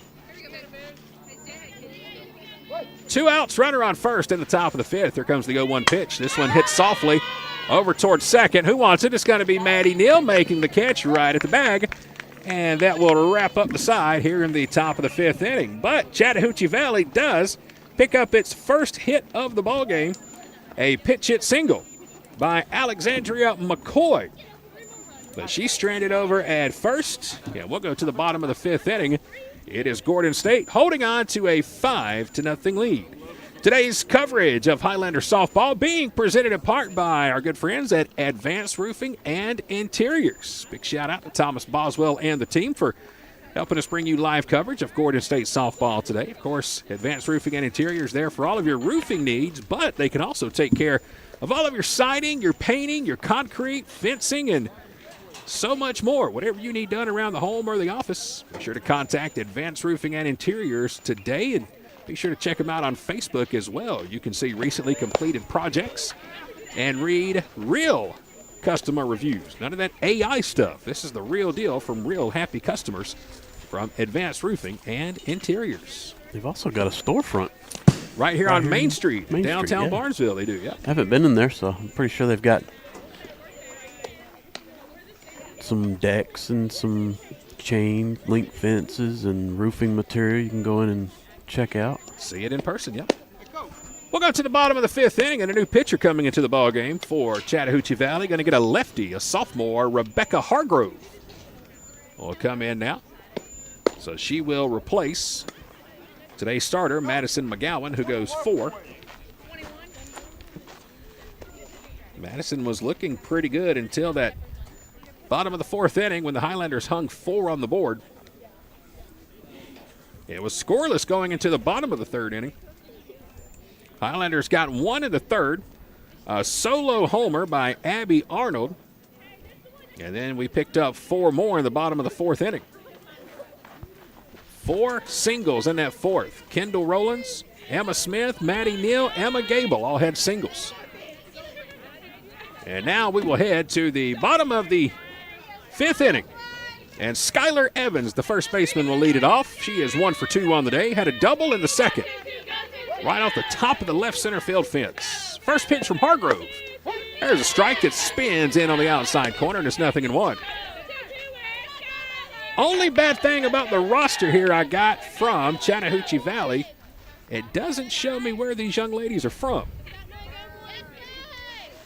Here comes the 0-1 pitch from Hargrove, fouled out of play. And it's quickly 0-2. Try to give them credit and like to call out their hometowns and their high schools, but it's all good. I just get amazed at looking at where these young ladies are from, from the away teams, to just see how far they've traveled. Yep. Here comes the 0-2 pitch to Evans. This one bounces in for ball one. Yesterday we were doing the Gordon baseball game, and Cleveland State had a player from California. Like, how in the world do you find that part of Tennessee from California? Petamala, California, maybe how you pronounce it? I know I chopped it up yesterday, and I'm sure I just chopped it up Palamala? again. Petamala, Petamalu. Again. Palo Alto? No, it wasn't that. 2-2 count. Here's Hargrove with the pitch. Again, it bounces across the plate, and now it's full at 3 balls and 2 strikes. Paloma. No, it wasn't Paloma. Yes, Randy Llewellyn. The Highlanders will be at Spartanburg Methodist Saturday for a baseball doubleheader that starts at 1 o'clock. Here's the 3-2. Hit out towards center field again, on the run, and there to make the catch is Madison Champion in right center. Good play by Champion off the crack of the bat to track that one down in right center field for the first out. Another hard hit. That is 2 today that Evans has hit hard out towards center. Hit that one kind of off for wrist, though. Kind of got jammed a little bit. First out of the inning, and here comes Kendall Rollins. 1 for 2 on the day. Singled Herf last time to the plate. Highlanders at Spartanburg Methodist Saturday at 1 p.m. and 4 p.m. And then we're back home Monday, weather permitting, for more baseball. Here comes the 1-0. It's outside. Supposed to have Chattanooga State here at home on Monday for a doubleheader. See, was it Monday or Tuesday? About 70%? Monday said 100%, not just rain, but now thunderstorms. So we shall see. Here's the 2-0 pitch. This one's chopped out towards short on 3 hops. Throw to first is off the mark. And Rollins is going to reach on the error by the throw at shortstop by Katie Capel. So it'll be an E6. Rollins will reach, and it'll bring up Kate Cole. So the last 2 home baseball games for Gordon State, they have been mercy rule victories. Yesterday we won 13-0 over Cleveland State. Highlanders scored 10 runs in the bottom of the first inning. Bladen Alanes hit another home run. Colin Eaton had another great day on the mound. 1-0 is swung on and missed. And it was just a good day. So, yeah, we've had 2 home games that were supposed to go 9, and we've only played 7. And we've scored 25 runs in our first 2 home games and hit 5 home runs. Here's the 1-1. Not a bad start if you ask me. Well, you know what that means. The deeper in the season, the fresher your pitchers are going to be. Yep. 13-0 yesterday. 8 out of the 9 starters had at least 1 hit in that game. Runner goes from first, no throw, and sliding in safely is going to be Rollins. It's a 3-1 count. They almost bat around twice in the bottom of the first. We were 2 batters away from everybody getting 2 at-bats. Here's the 3-1, low and outside, and it's going to be a 1-out walk. So Kate Cole will take the free trip down to first. Puts runners on first and second, and here's Regan Waller. Nope, going to have a pinch hitter, looks like. Let's see who Coach Alley's going to bring off the bench here. We're going to go to the roster, and I'm seeing a number 17 coming there, Flynn, if my Yep, that is correct. Vision is correct. That is going to be Emily McEwen, also out of Piedmont Academy. Hometown from Jackson, Georgia, just down the road on Highway 36. So Emily will come in and bat for Reagan Waller.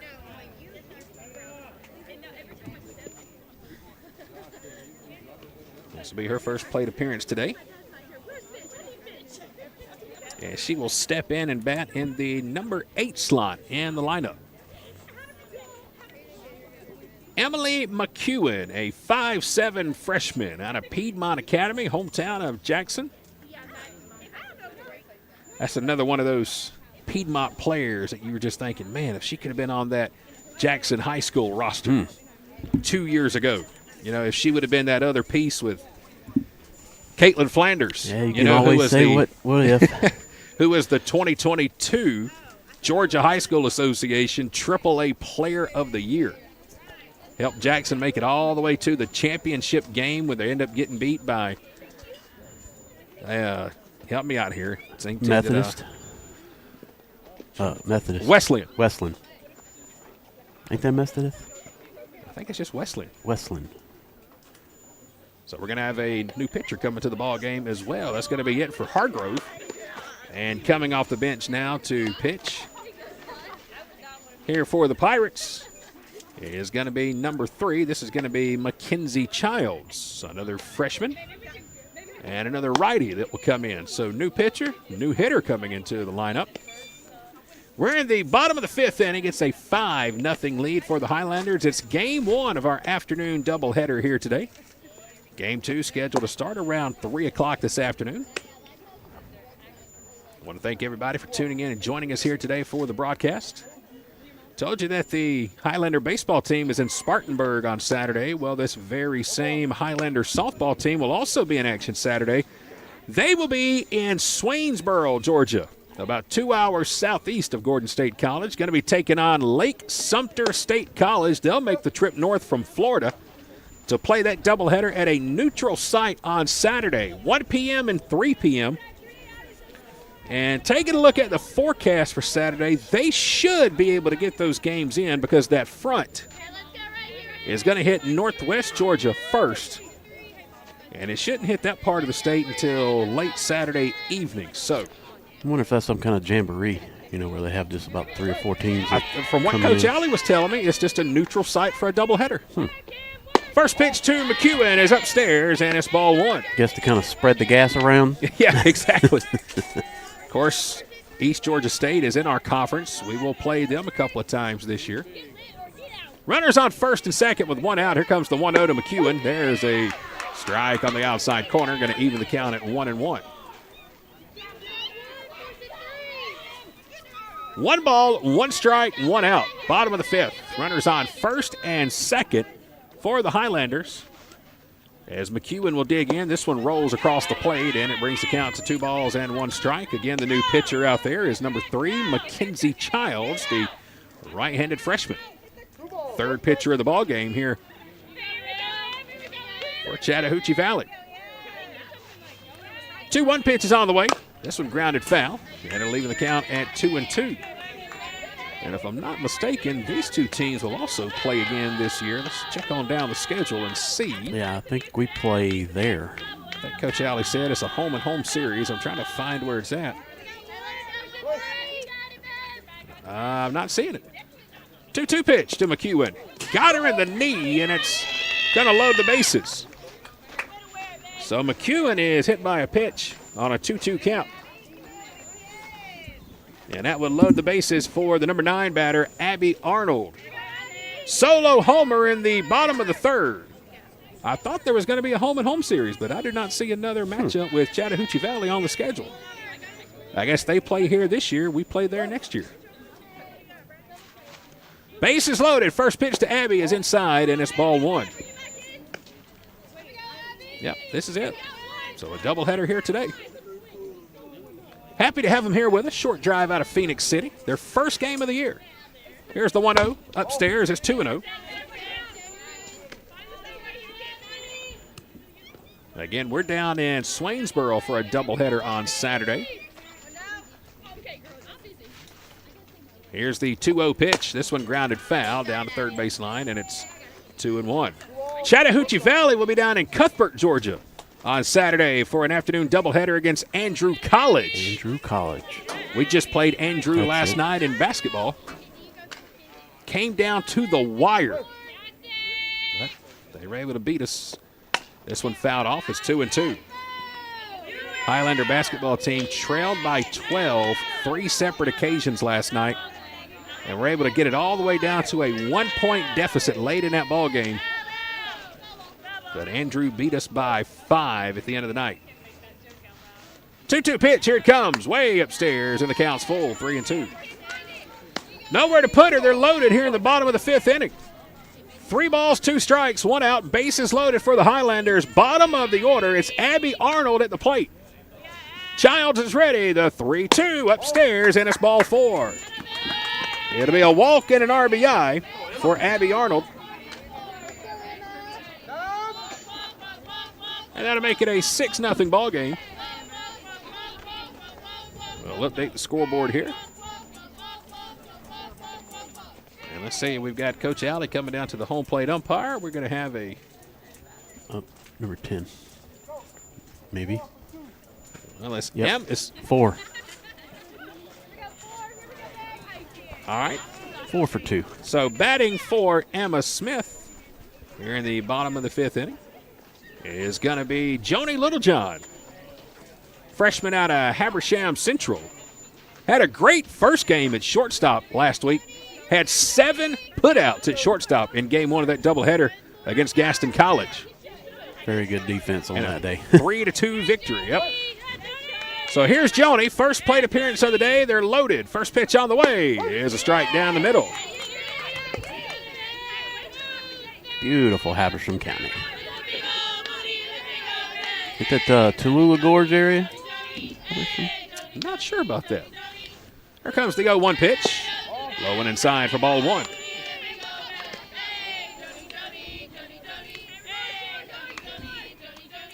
One ball and 1 strike. Top of the order here. Here comes the pitch. This one is hit down the third base line and just foul. It'll bring the count to a ball and 2 strikes. There was so much promise about the forecast for today. It was supposed to be sunny and like 66. We have yet to see the sun. The wind continues to blow. It's 61 degrees, but man, it feels like it's in the 40s right now. Cloud coverage is killing us. 1-2 count to Joni Littlejohn. Here's the wind and the pitch. High and outside, and it's 2-2. It says wind steady at 6 miles an hour, gust at 13. Feels like 57. Feels more like it's steady at 13. 2-2 count to Joni. Here's the wind and the pitch. This one again hit off the fist and pulled foul down the third base line.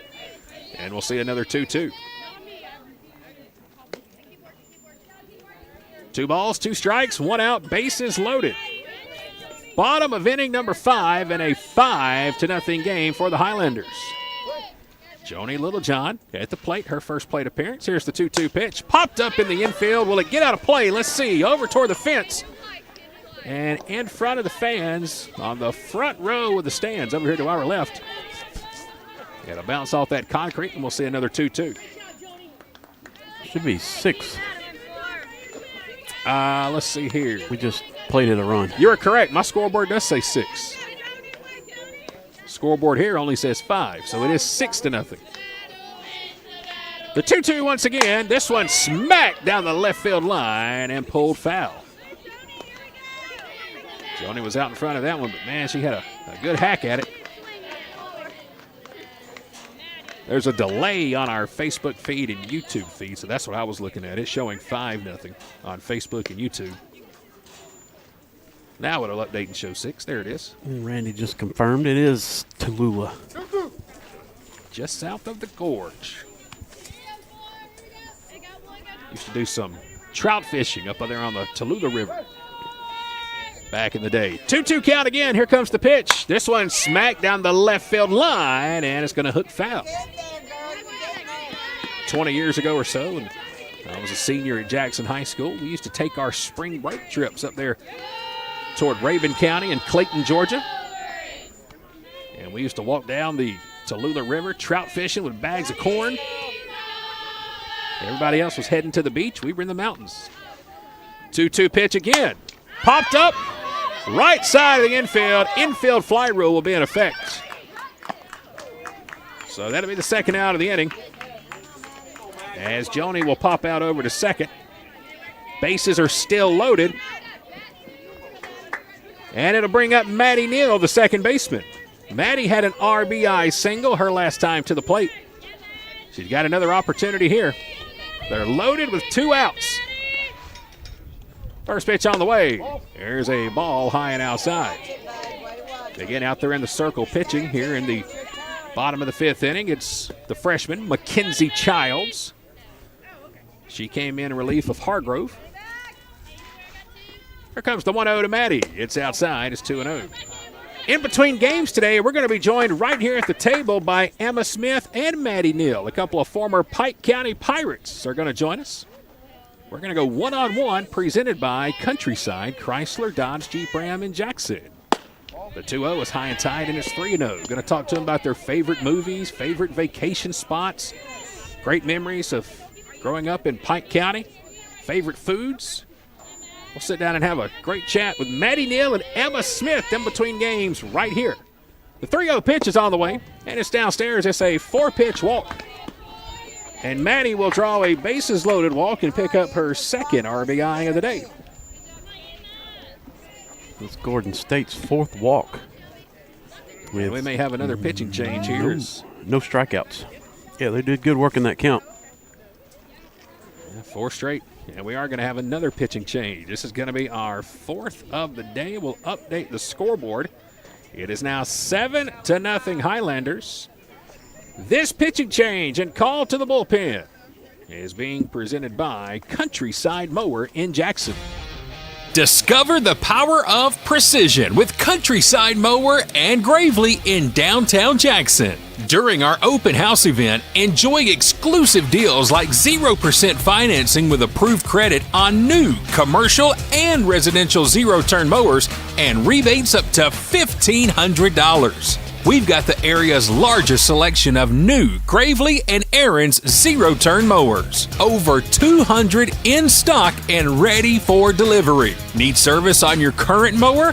Now's the perfect time to come see us. We have a huge parts department and we service all brands, not just the brands we sell. Get ready for spring during the open house event at Countryside Mower in downtown Jackson. For more information and to see our full inventory, visit us online at countrysidemower.com.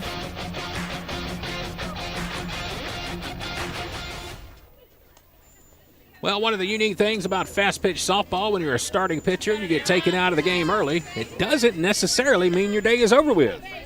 As the case here, Madison McGowan, who started the game, went 4 innings. She is back out to pitch. 3rd different pitcher this inning, 4th of the game. Here comes the first pitch on the way. This one fouled out of play.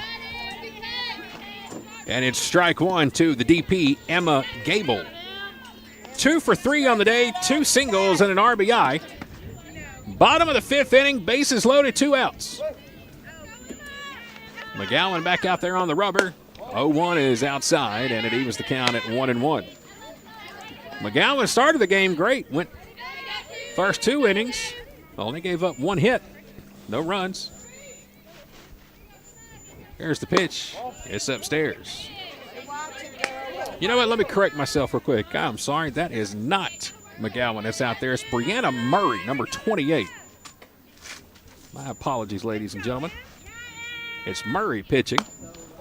Here's the 2-1. It's upstairs, and it's 3-1. Brianna Murray started the game as the DP. Now she's in the circle pitching. Number looked very familiar to our starting pitcher today. 3-1 pitch is on the way. It's outside, and there's ball 4. So it's a 2-out RBI walk. That is the 3rd bases-loaded walk of the inning.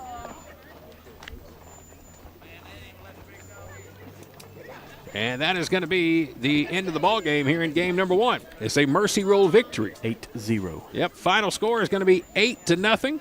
That is the Mercy Rule. When you play a doubleheader, if you lead by 8 after 5, it is a complete ball game. So that is going to wrap it up for game number 1. An hour and 20 minutes. A 5-inning Mercy Rule 7-0 victory here in our first game.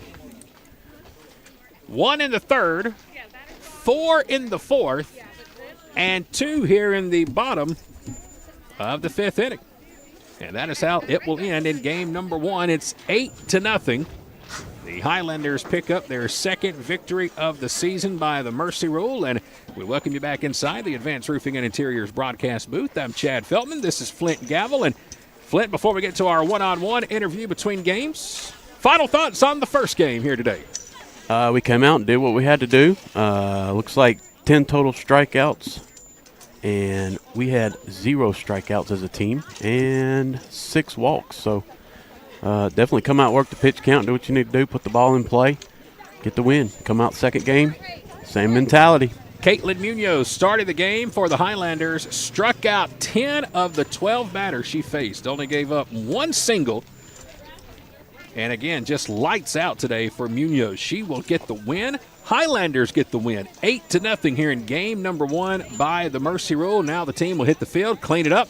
And here in about 25 or 30 minutes, we should be ready for game number 2. That is scheduled to start at 3 p.m. It may be a few minutes before that. We shall find out and see. I can tell you this. Here in 60 seconds, we're going one-on-one. Going to have a great sit-down interview with Emma Smith and Maddie Neal, a couple of former Pike County Pirates. Going to join us here at the broadcast table, and we're going to have a whole lot of fun going one-on-one, presented by Countryside Chrysler Dodge Jeep Ram in Jackson. That's coming up next. Again, our final in Game 1. Highlanders win it by a Mercy Roll victory of 8-0. The President's Day sale is here at Countryside, Chrysler Dodge Jeep and Ram in Jackson and Madison. And this February, we're not just celebrating presidents, we're saving them too, by the thousands. We've got bonus cash on 2024 Ram, 1500, 2500, and 3500 model trucks. Up to $4,500 off. Save 15% off MSRP sticker price on select 2023 and 2024 Jeep models. Looking for Dodge Chargers and Challengers? We've got them. Every trim and every color and price to move. But hurry, because once those 2023s are gone, they're gone forever. Shop our huge online inventory. Apply for financing and build your dream vehicle at CountrysideAutomotive.com. And this February, find your new ride at Countryside, Jackson and Madison. All right, fans, we are in between games, getting you set for game number 2 here today between the Highlanders and the Pirates at Gordon State College. Glad to have you here with us in the Advanced Roofing and Interiors broadcast booth. I'm Chad Feltman with K13 Media. And now it is time to go one-on-one with the Highlanders. Emma Smith and Maddie Neal are here at the table with us. Hi, ladies. How are y'all today? Good. How are you? Doing good. They sound like Charlie's Angels. Do you hear that? So on sync. Everything just sounding good. And listen, these are a couple of Pike County Pirates right here, okay? So me being a Jackson guy, my background from Jackson since 1999 when I was in high school there. I don't even think y'all were born yet in 1999. Yeah, there you go. So we've got the Jackson and Pike County rivalry going here at the table, but today we're all in Highlander blue, and we're about to go one-on-one. So appreciate you girls being here with me today, and I guess before we get started with the questions, how has the season gone so far? I know we're a couple of games into it, but have we found our rhythm yet? How are things going for the Highlanders? I think we've done pretty good so far. We've had a pitcher injured, so that's kind of put us down a little bit. But other than that, we've played good together, and we've really just played as a team and done pretty good. So how different is it playing college softball versus playing at Pike County for all those years? It's really different. It's just like, because you're a student athlete, but it's more like intense than it is in high school. So when you guys were at Pike County, what's your greatest memory of being a Pirate during the day? And we're going to get to talking about Gordon, I promise, but it just kind of hits home with Jackson and Pike County being here at the broadcast table. So what was your favorite memory playing for Pike County High School? One of my favorite memories is probably, we have like a kind of indoor batting cage with a big cover over it. Oh, yeah. We saw that this year. A couple of home runs went on the top of it. Oh, yeah. This season. Yeah. And we would do sleepovers, and we would all bring air mattresses and just spend the night in the cages together, and it was actually really fun. A sleepover in the batting cage. And then we would wake up the next morning and have to practice. At like 9 a.m. Well, at least you had no excuse for being late, right? Yeah, we were there. So there you have it. All right. Well, we saw a couple of home runs this year in the games we covered hit over the top of those batting cages down in left field. So cool ballpark. Have you guys been back to see it since the improvements and the and the construction going on? We are very jealous. Yeah, we are very jealous. Well, Coach Hanson's going to have a palace over there next spring and next fall. There's no doubt about that. So, all right, it's time to go one-on-one. Are you girls ready? We're ready. Cheating and looking at my sheet right here now. I see you over there trying to creep. You are graded on this test, okay? So let's get going. We'll start, and I'm not going to say you or you or you or you. I'm just going to let y'all jump in. All right, so whoever wants to take it is teamwork, all right? Let's work it right here. We'll start first. Tell everybody your birthdays. Who wants to go first? I'll go. My birthday is September 17th, 2003. My birthday is June 12th, 2004. 2003 and 2004. Let's see. I graduated high school in 2003, and my freshman year at Gordon was 2004. Thank you both very, very much. I really appreciate that. All right, hometown. I know you played high school ball at Pike County, but hometown, where were you girls born at? I was born in Riverdale, but I've lived in Williamson, Georgia my whole life, which is in Pike. Right. I was born in Griffin, but I've lived in Concord, Georgia my whole life pretty much. Well, I was also born in Riverdale, back when it was Clayton General Hospital. But I'm guessing it was Southern Regional when you were born there. There you go. Was. All right, so that's where I grew up, right there on Upper Riverdale Road before I moved to Jackson. So do you girls have nicknames? My real name is Madison, but I've went by Maddie my whole life because it's just easier to say. That's kind of a deal for all Madisons to go by Maddie to shorten it up. Emma, how about you? My name's already short, so I mean like M or something. But How do you make it shorter? You just cut half of it off. Yeah. There you go. All right. What are you two majoring in here at Gordon State? What are you studying? I'm in health and wellness, and then after I get my degree here, I plan to apply to a radiation program. Nice. Emma? I'm in health and wellness also, and I plan to apply to a radiology program too. Well, this was not on our questionnaire sheet right here, but Gordon State College has always been known for those programs. I mean, that's kind of been the foundation of this college for many, many years and decades. So if you have a chance right now to kind of recruit more students in those programs, what have you liked so much about it so far?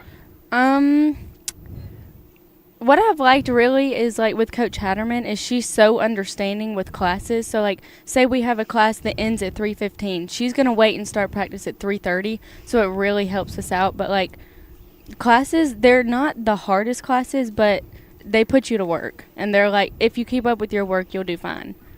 Emma? Yeah. I agree with Maddie. Just, like, Coach Hatterman's really understanding. Yeah. And, like, she wants us to put school before softball. Yeah. So that's really good. It's not like that at most colleges, but she does. It's schoolwork and then softball. Well, there's a reason she's been here 25 years. Yeah. She's pretty really good at what she that. does. So, Yes. all right, let's see. Favorite or lucky number? Emma, we're going to start with you on this one. Number 2. Why number 2? What's so great about it? I've had it since I was little. Like, as soon as I started softball, I was always number 2. So I think that's just been my thing. Maddie, how about you? Number 10. Anything particular about it? Just When I was growing up, I used to love Chipper Jones. nice. So we need to get some Ozzy Osbourne music for you in your walkout. I guess Got to have so. some Crazy Train coming in. Did you know Chipper Jones was the only Major League Baseball player to ever go to the disabled list for sneezing too hard? I did not know that one. Yes. Had an oblique injury for sneezing. I did not know many that one. years ago. He did, yeah. Crazy, I know. All right, favorite vacation spots. The other day when I had Reagan Waller on with us, she was saying Bora Bora. How about you girls? Are you that extravagant, that fancy, a little simpler, mountains, beach? What do you think? I'm just happy to be at the beach. Yeah. Like, wherever it is, I'm just happy to be there. So no particular beach, just as long as there's sand and waves? Yep. Well, I don't really like Georgia beaches like Tybee. I don't like the sand there. So you don't like the Atlantic side, the hard, compact sand? Yeah, I don't like that. I like Panama City sand. The Gulf Coast, the Yes. powder. Okay. Emma, I see you The nodding and beach. agreeing over there. Yeah, So the beach girl too? Yes. Where's your favorite place you've gone so far? Do you have a particular beach that have you been out of the country? Anything? Just No, not yet? I've just went to Panama City. But over the winter next year, we're going on a cruise. Where to? I think we're going to, like, Cancun. Cancun Nice, and like okay. Cozumel and places like that. So it'll be exciting to I see. know this is going to sound crazy, but I've always wanted to cruise to Alaska. I used to have friends of mine who would go every June, and they would cruise to Alaska, and it was just the most beautiful pictures ever. I know it sounds Yeah. crazy, want to go to Yeah. Alaska, but We had a friend that did that. it was pretty cool that the pictures were just out of this world. All right, Emma and Maddie, favorite movie? Oh. This is when the wheels start turning right here. Got them thinking. I'm so much more of a TV show person than I am a too. movie. Okay, well, favorite TV show. What are you digging? One Tree Hill. That is old school. Yeah, I That's love way One Tree back in Hill. the day. I That's will for watch. old people like me. That is my comfort show. Like, One Tree Hill. Yes. Wow. Okay, that kind of makes me feel good about myself. I was never a One Tree Hill fan, but at least I can, associate with the time. So, Maddie, how about you? TV show, movie? I have 2 TV shows that I really love, and one's really basic. It's Grey's Anatomy. Okay. I've watched it like 4 times, all 19 seasons. You and I think 98% of the rest Yes. of America. And Yes. I love Friends. Oh, I love yes. Friends. That's my favorite TV show Yeah. also. Who's your favorite Friends character? I like Ross. No. I do. Ross is so whiny and boring. Goodness gracious. Who do you associate with, Phoebe, Monica, or Rachel?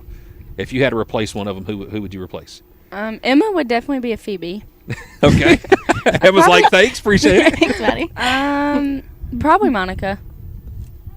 Monica. All right. So a Friends fan. I love it. I could definitely relate to that. If you could give yourself a superpower, what would you give yourself, Emma? We'll start with you first. Any superpower in the world. Teleportation. That is what we had in our basketball game last night. That's back to Because back. if I want to be at the beach, I Right. just go to the beach. All right. That's a good one. Maddie, you? I think I actually agree with her. I hate riding in the car. I just want to be where I'm going. Just teleport and be there. 2 teleportations here at the broadcast table. We're going one-on-one with Emma Smith and Maddie Neal, presented by Countryside Chrysler Dodge Jeep Ram in Jackson. I'm Chad Feltman with K13 Media. In between our 2 games here today, game number 2 going to be coming up in just a few moments. We're about halfway through with the ladies here at the broadcast booth, so let's keep it rolling. Favorite band or musician? Oh. Who do you girls like listening to? What's in your earbuds right now? Mine will always be country music. Good deal. I love country, but I don't really have like a so-called favorite. Like I like all the old ones. I like George Strait. That's country. Yeah. That's country. That's a Pike County girl talking right there is what that is. But then again, like I like Morgan Wallen, which is a newer. Who doesn't? Yep. Yeah. So I like range it from them too. Emma, how about you? Country music, I would say. Any or like, particular favorite artist? Or I like Morgan Wallen. Okay. Bailey Zimmerman. Okay. So you're definitely the new country Yeah, girl. I'm definitely. Can either one of you do the watermelon crawl? I don't even know what that is. God, I feel so old right now. All right, we got it. We got to teach y'all the watermelon crawl. Okay. All right, Tracy Bird. We're going to YouTube it when we get off the air here today. So, wow, this is fun. All right, favorite food. What do you girls love to eat? What's your favorite? Chicken. Yeah, chicken. Any type of chicken, especially Chicken Run in Zebulon. Yeah. Chicken Run and Zebulon. Sponsor Okay. us. There you go. Hey, Chicken Run. Here you go. Listen, NIL deals. You got some endorsements right here. Chicken Run in Zebulon. These are your girls, okay? Here at Gordon State College, they just called you out. Don't let them down. Okay? That's where all our money goes. There you go. See, listen, they're already longtime customers. We all keep right? the business running. They work for chicken. All right, Yes. simple as that. Chicken Run in Zebulon. Contact us today. We'll get you in touch, or they'll probably be there for dinner later on tonight. All right, one thing in life you've always wanted to do, but so far you have not done it. What's at the top of your bucket list? I want to go to Italy. Any particular reason why? Anything that stands out? I just want to try real pasta. So you're saying the stuff here in the States isn't quite real? I don't think so. Maddie says not the good stuff here. Emma, how about you? I think I would want to like go cliff jumping.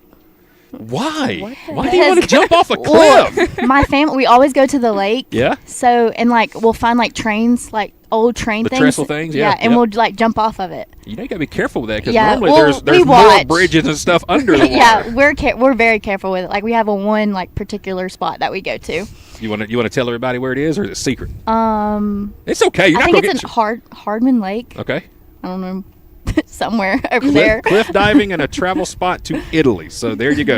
All right. Biggest pet peeve. What drives you girls crazy? I cannot stand smacking. Okay. Understandable. I think it's when like I'm trying to talk and someone is just like talking over me, and then I'm like, okay, I won't Maddie, talk you've anymore. done a good job so far not talking over her. She hasn't thrown any elbows your way, so Yeah. that's why I put you in the middle. So We've been friends since 5th grade. We so, can read each other's mind. Yeah. okay. So favorite sport. I know y'all love softball, but is it your favorite? Not necessarily favorite sport to play. I mean, just favorite sport in general. You love to watch. You love to go to. I actually love in the Olympics when they do like the figure skating. Okay. I love watching that.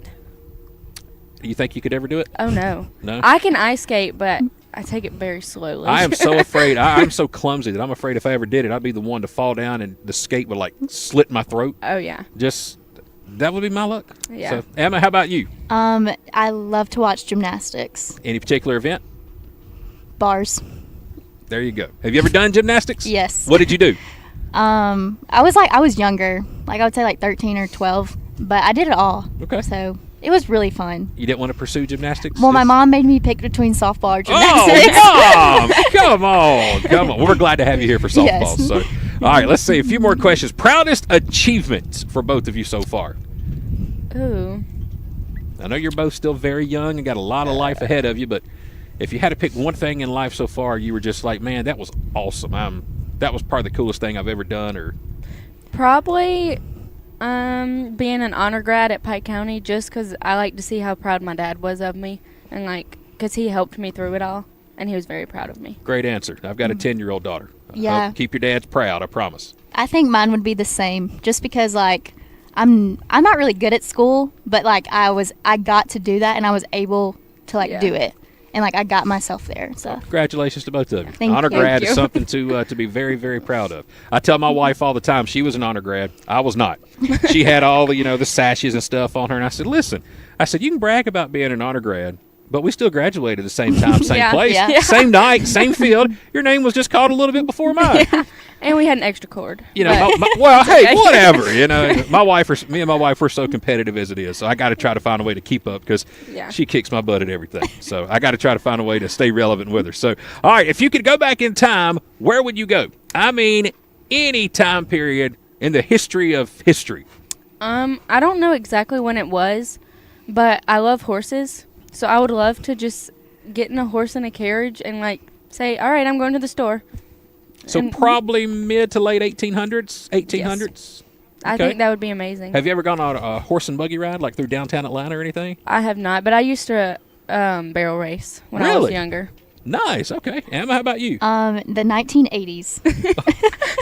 All right. I got to ask why. This has got to be good. I liked their fashion, and cell phones weren't really a thing. I just think it would be so cool to live back then because why do we need cell phones? All right, so listen, it is up to you, Emma, to throw a softball 80s night party. Okay? We got batting cages here somewhere. I don't know if y'all want to use that for the party spot. I know you got experience with that, but Emma, we're going to let you design and lead that 80s night, okay? Okay. All right, I was born in 84, so I might be able to get in there and come as a baby. So a couple more questions, and I'll let you guys go. Favorite movie? Oh, wait, I've already done that. Movie and TV show. Who would you want to play you in a movie? If they were playing Emma Smith and Maddie Neal, who's going to be the star of the movie? Oh, my gosh. This is that critical thinking part of the test. Yeah, this is when I probably skip it and come back. Think on that. We'll pass and try to come back if we have time. Favorite holiday? Christmas. I love Christmas. What about it? It's just my family comes together and we all throw a Christmas Eve party, and it's just it's just so happy. It's a joyful time of the year, and it's just very enjoyable. Emma? Same. I do Christmas Eve with them every single year, and it's just so fun. So what's the coolest Christmas present you've ever gotten? I mean, ever. As a kid, as a teenager, as any one particular gift that Santa Claus brought?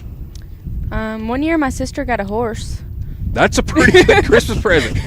Did it fit under the tree? It did not. Okay. Did it poop under the tree? It did not. That's a wild present. All right, Emma, how about you? Anything as extravagant as a horse? I got a dirt bike one year That's for pretty cool. Christmas. Hey, listen, being in Pike County, that's a really good present. So, all right, final question for both of you. Tell us something about you that people may not know. We get to see you on the field.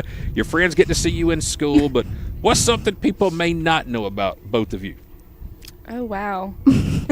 Okay, you first. And it doesn't necessarily have to be a secret or anything. I mean, I've had some players who volunteer at local charities. I've had players who help out with humane societies. Just kind of stuff like that. If there's anything interesting that, again, people may not know about you. I don't think there's anything like that. Y'all have covered a lot. I didn't realize you were a barrel racer at one time, so that's pretty doggone good. Emma, how about you? Anything that other than jumping off cliffs and stuff like that? I don't know. All right, critical thinking is not our strong No, suit here not at the at table. So you girls did great, though. And before I let you go, we get ready for game 2. This is your opportunity to kind of help recruit the Gordon State College softball program. So for the young ladies out there watching, the parents watching who may be interested in having their kids come here and play in Barnesville, what is it you love the most about playing here at Gordon and playing with Coach Hatterman and just being a Highlander? It's always such a joyful experience. Even at practice, when some days you're you've been at class all day and you don't really want to necessarily come down here, you would rather take a nap. It's just it's always joyful. Hatterman brings fun and everything. Like doing practice, if we make a mistake, usually people would get down on ourselves, and Hatterman always finds a way to pick us up, and she's like, no, like they happen. And it's just always fun. And even like bus rides, we'll sing and we'll have fun, and she just is a very joyful person to be around. Does anybody sing classic country with you, or are you normally left out with that by yourself? We have some over there that will do it with me. All right. I was gonna say that's my style too. So if we ever need a duet, you got Madonna over here from the '80s. If we need a duet, George Strait and Loretta Lynn or somebody like that, we'll make it happen. All right.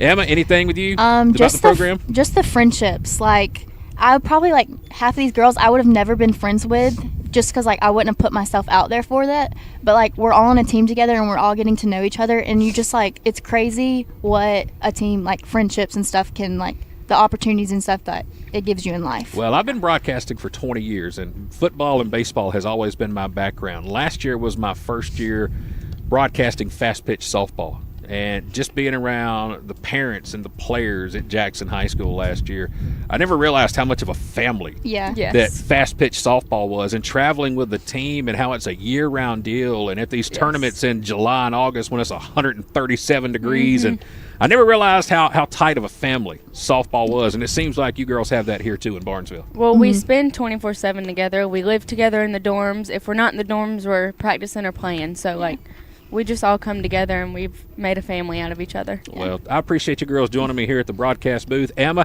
I'm waiting on that invitation to the 80s party. Okay, you get that going, and we'll have some fun with that, and hoping to have a lot of fun this season. Thank y'all so much for joining us here at the broadcast table today. I really appreciate it. Thank you for having us. Ladies and gentlemen, Emma Smith and Maddie Neal, a couple of Pike County Pirates, joining us here at the Advanced Roofing and Interiors broadcast booth. We are in between game 1 and 2. Coming up in just a few moments, we'll get you ready for the second game of our afternoon doubleheader. It's Gordon State and Chattahoochee Valley. The Pirates are in town, and it's live right here on your home for the Highlanders with K13 Media. Stand by. The President's Day sale is here at Countryside, Chrysler, Dodge, Jeep, and Ram in Jackson and Madison. And this February, we're not just celebrating presidents, we're saving them too by the thousands. We've got bonus cash on 2024 Ram, 1500, 2500, and 3500 model trucks. Up to $4,500 off. Save 15% off MSRP sticker price on select 2023 and 2024 Jeep models. Looking for Dodge Chargers and Challengers? We've got them. Every trim and every color and price to move. But hurry, because once those 2023s are gone, they're gone forever. Shop our huge online inventory. Apply for financing and build your dream vehicle at CountrysideAutomotive.com. And this February, find your new ride at Countryside, Jackson and Madison. Welcome back to Gordon State College. We are in between games. Very happy to sit down and chat with Emma Smith and Maddie Neal. They are one-on-one, presented by Countryside Chrysler Dodge Jeep Ram. Got about 15 minutes before the start of game number 2. We are going to work on some technical stuff here at the table, get our cameras repositioned and ready to go. You haven't missed anything, so appreciate you staying here with us. We're not going anywhere. Game 2 will be coming up in just about 15 minutes from right now. Again, we're going to readjust and work on our camera, so if you see some craziness going on, it's just us being us. Stand by. Game 2 coming up shortly with K13 Media.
All right, fans, welcome back to Gordon State College as we get you ready for the start of game number 2 this afternoon between the Highlanders and the Pirates from Chattahoochee Valley. Game 1, 8-0 victory for Gordon State in 5 innings. And now the Highlanders with a chance to complete the afternoon sweep here today against Chattahoochee Valley. We're glad to have you here with us inside the Advanced Roofing and Interiors broadcast booth. I'm Chad Feltman with K13 Media, joined once again by Flint Gavel, who's here with me today at the broadcast table. We'll check with Flint here in just a moment.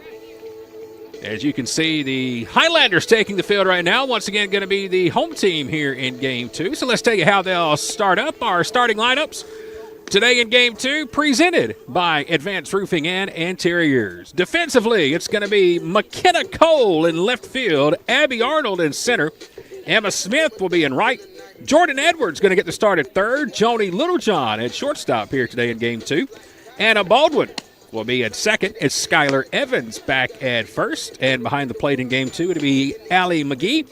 And in the circle pitching in Game number 2, we saw a lot of her last week in that doubleheader against Gaston College.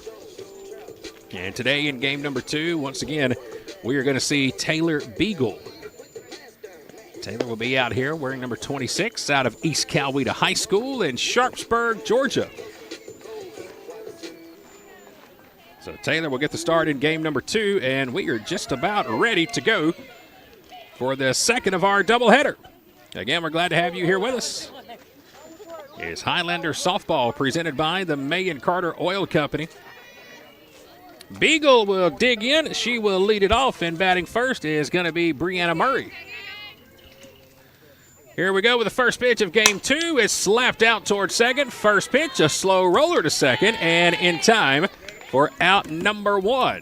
First pitch coming your way at 2:56. And that first pitch here in game number 2 is presented by our good friends at Countryside Mower in downtown Jackson, who invite you to their open house event. So a 4-3 on the put out for out 1, and into the plate now is Mackenzie Childs.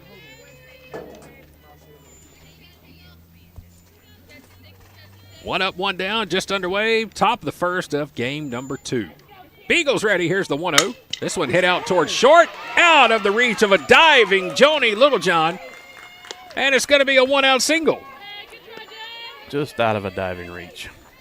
So that matches the same amount of hits that the Pirates had all together in game number 1. Caitlin Munoz struck out 10 out of 13 batters she faced in game 1 today.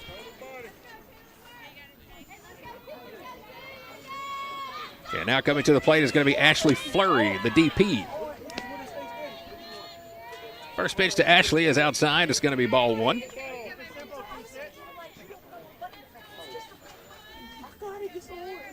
Here comes the 1-0 pitch. There's a strike at the knees, and it's even at a ball and a strike.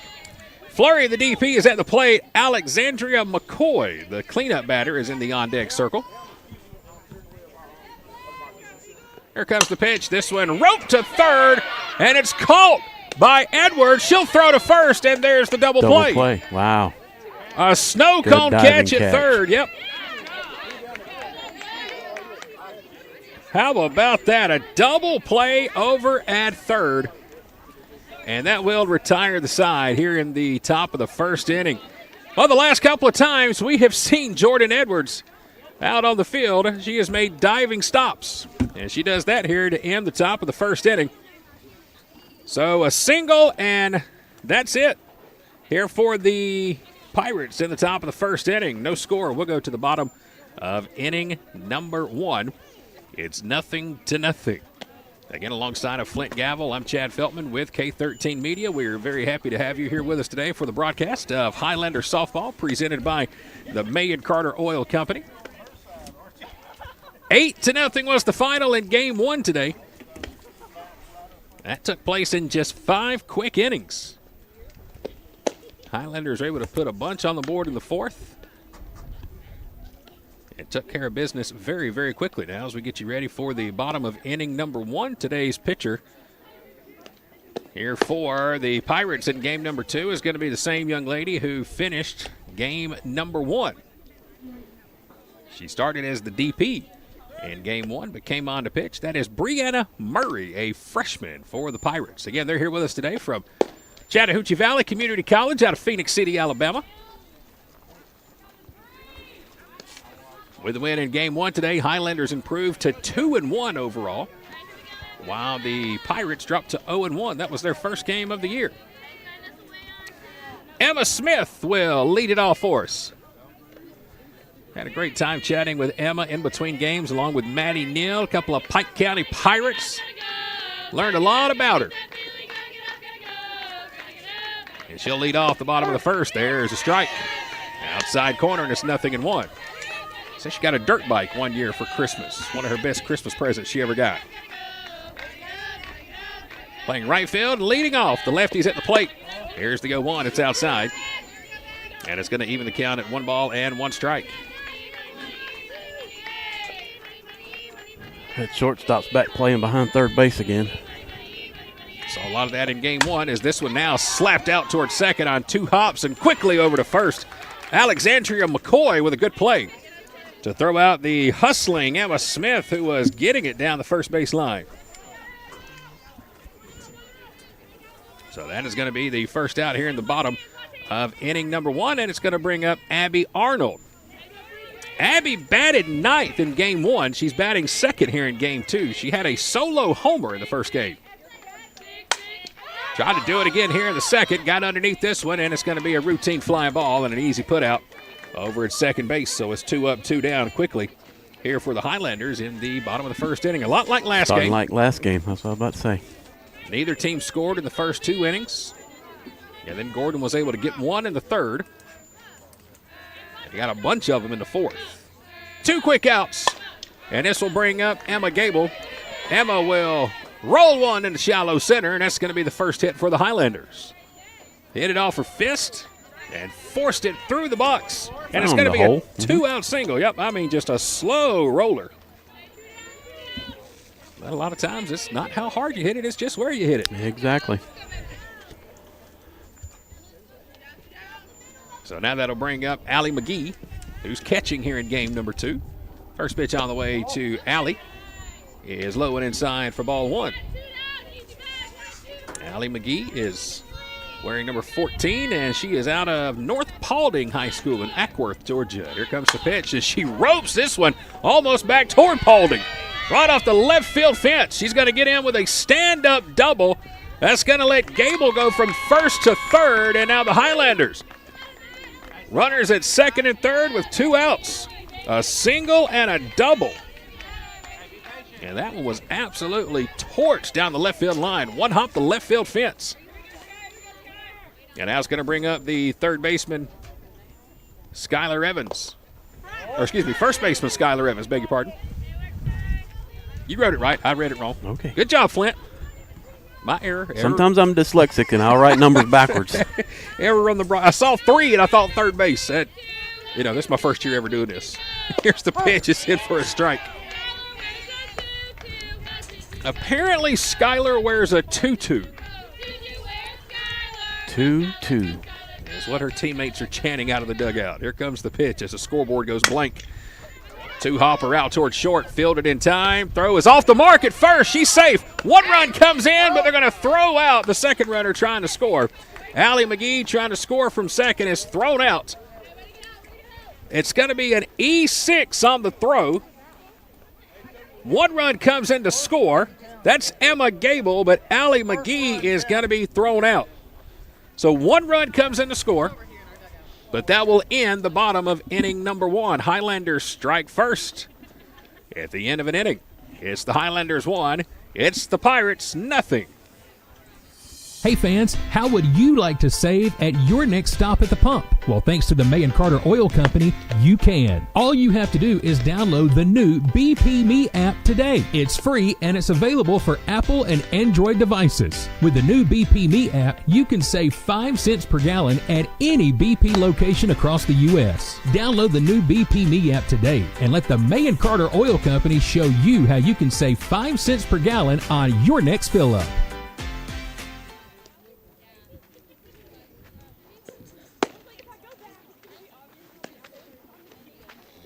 Welcome back to Gordon State College. We are in Barnesville today on a cold and windy afternoon from Gordon State College. I think the meteorologist lied to us once again. It was supposed to be sunny and 64. Well, we've almost got to 64. It's currently 63, but it's certainly not sunny. Wind has been blowing since we got here this morning around 10:30. Still overcast. Dropping at about 5 degrees with the wind chill. Yeah, it definitely feels a lot cooler than what it was when we first started here today. Going to the top of inning number 2, it's 1-0. Highlanders on top. Alexandria McCoy at the plate. First pitch is hit out towards shallow left, and it's going to fall in for a leadoff single. Right in front of the left fielder, McKenna Cole. And that'll be a leadoff base hit. So McCoy's got a single. Again, this Pirate team only had one single the entire game in Game 1. First pitch on the way, bunt shown, and it's fouled at the plate for strike one here to Katie Capel, the shortstop. Caitlin Munoz, the starting pitcher for Gordon in Game 1, went 5, only faced 13 batters, and she struck out 10 of them. Here comes the 0-1 pitch. This one's bunted right in front of the plate. It's a perfect bunt. Throw to first in time. May have a play at second. Oh, we dropped the ball. Man, oh man, we just about turned a perfect double play as McCoy had a big turn around second base. Skylar Evans threw a strike down to second, but it was off the glove of Joni. Pirates got a huge break on that one. Chattahoochee trying to play some small ball here at the beginning. Get that run back. Almost run themselves into 2 outs. Did, yep. That was a great heads-up play by Skylar Evans down at first. Here comes the pitch here from Beagle. It'll one-hop the plate. Runner's going to take off from third and will get in sliding. So a runner now at third base. That's the first runner to reach third today for the Pirates as Alexis Brown bats. Can't that is a pass ball. Yep. Beagle's ready. Here comes the pitch. This one popped up in the infield and looks like it's going to sail out of play. On the tennis court. Watch out for that one. You don't want to hit that one with a tennis racket. I promise you that. 1-0. Top of the second inning. 1 ball, 2 strikes is the count to Alexis Brown. Beagle's ready. Here's the pitch. This one's crushed out toward left field. It's not coming back. It's off the bullpen and the batting cages in left field. It's a 2-run homer by Alexis Brown. And you can hear the excitement out of the Pirates. A 2-run shot by Brown gives the Pirates their first lead of the day, first runs of the day. I'm having flashbacks to last week. I mean, Game 1 and Game 2, totally different. This is deja vu that we saw against Gaston College last week. New third baseman coming in now. This is number 42. First pitch on the way is high and outside for a ball 1, and I'm going to try my best to pronounce this name correctly. So, Pirate fans, please do not jump all over me. Anna Guillot, am I saying that correctly, Flint? Here's the pitch. It's fouled out of play down the first base line. Guillot, Guillot. Guillot or Gillett? I'm going to go with Guillot until I'm corrected. And again, if I'm wrong, I apologize. It could be French. Goulet. Could be. You're absolutely right. Here comes the 1-1 pitch. Spinner that was a little too low, and it's 2-1. Feel free to comment and correct me if you'd like to. We got the Facebook feed and the YouTube feed live right now, so. Here's the pitch. This one's drilled out towards center field. It could be trouble, but it's called at the fence in center. And it's got to be caught in deep center field by Abby Arnold. Boy, that one was absolutely smoked. But it's going to go down as the second out of the inning. And now to bring up the left fielder, this is Madison Smith. I can pronounce that one correctly.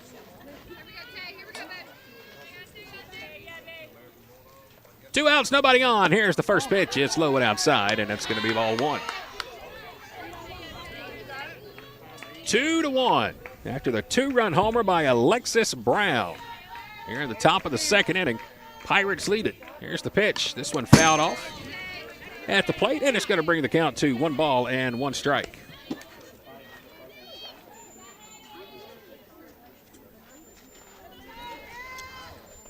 Beagle is ready. Gets a new ball out there in the circle. Has her sign, and here's the pitch. Comes inside, and it's a strike. Good spot by Beagle. Inside corner. I think she was looking for something away. That one certainly sailed in. And here comes the 1-2 pitch. This one's grounded over to third. Edwards down to a knee. Got to hurry. Throw across is in time and will retire the side. So Jordan Edwards, past 2 innings, is able to wrap up the Pirates with some good defensive glove work over at the hot corner. And we are through the top of the second. It's 2-1 Pirates on top thanks to a 2-run homer by Alexis Brown. We'll go to the bottom of inning number 2 with the Pirates holding their first lead of the day. They lead the Highlanders by a 2-1 score. Dedication, compassion, and integrity.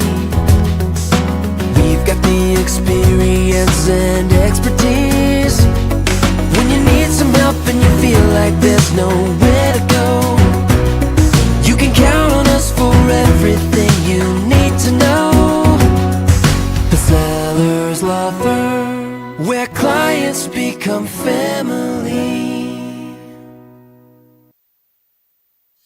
Hey fans, how would you like to save at your next stop at the pump? Well, thanks to the May & Carter Oil Company, you can. All you have to do is download the new BP Me app today. It's free and it's available for Apple and Android devices. With the new BP Me app, you can save 5 cents per gallon at any BP location across the U.S. Download the new BP Me app today and let the May & Carter Oil Company show you how you can save 5 cents per gallon on your next fill-up.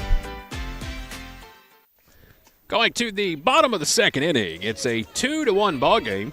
Chattahoochee Valley is on top. 2-run homer by Alexis Brown is where we are right now. As Anna Baldwin. Well, it's almost time for the first pitch. Today we are getting you ready for our afternoon doubleheader of Gordon State. Here comes the 1-0, and it's in for a strike. Evens the count at 1-1. Anna's out of Northgate High School over in Coweta County. First plate appearance. Here's the pitch. This one off the hand. Kind of hit the leg, it looked like, of the pitcher, Brianna Murray. And that will bring the count to 2-1. I don't think we're the only one having glitches here at the ballpark here in game 2. Yeah, the scoreboard's out again. Scoreboard is in and out, in and out, in and out. About every 2 pitches it goes blank, almost like there's a power shortage. We understand we've got a little bit of a lag on our live feed, so we're trying to work on that. Going to try to pay some attention to it here at the end of this one. As Baldwin cranks one out toward left center field, and oh my goodness, nearly a spectacular catch out in left center field by Madison Smith. Yep. Man, oh man, what an attempt. She had it in her glove, come down, looked like on the roll it slung out. She had it on impact, but just rolled and it slung out. That's going to go down as a double. Goodness gracious at the effort. Man, I thought she was about to make the Sports Center top 10 on that one. So the leadoff runner is on second for McKenna Cole. Cole will slap this one right back up the middle. It's going to be taken by the pitcher, Brianna Murray. Her only play is over to first. So Cole will get Baldwin over to third. And now the tying run just 60 feet away. When we get done with this inning here, folks, bear with us. We're going to try to switch out a cable and see if we can get a better feed here to our camera. As Littlejohn comes to the plate, she'll ground to third. Throw to first is in time. 5-3 on the putout. Good play over at third base by Anna Galat. And now there's 2 outs. Bottom of the order, and it's our third baseman, Jordan Edwards. A chance to tie the game here in the bottom of the second inning. Anna Baldwin is the base runner at third, just 60 feet away, as Edwards will come to the plate. First pitch is a strike. Right down the middle. It's 0-1.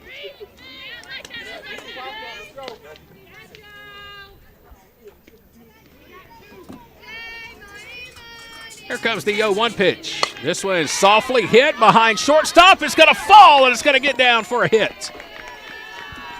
Perfect spot for Jordan Edwards. It's an RBI game-tying single. That one just over the head of Katie Capel at short. And it's just enough to get down and tie the game at 2. Yep, I love it. Just put the bat on the ball. Back to the top of the order with Emma Smith, the leadoff batter. First pitch is upstairs. It's ball 1. Emma grounded out to second base, her first time to the plate. We're going to try to make this equipment change like a NASCAR pit stop in between innings. So, again, bear with us. We're going to try our best to not miss anything for the top of the third. We will try, I promise. Here's the pitch. This one popped up. Get ready, Flint. About to send you up the ladder. This one out in shallow left center field. There's the catch, and that is the third out of the inning. So Highlanders able to tie it. An RBI single here by Jordan Edwards. At the end of 2 really quick innings, it is a tie game, each team with 2 as we go to the third. Stand by, folks.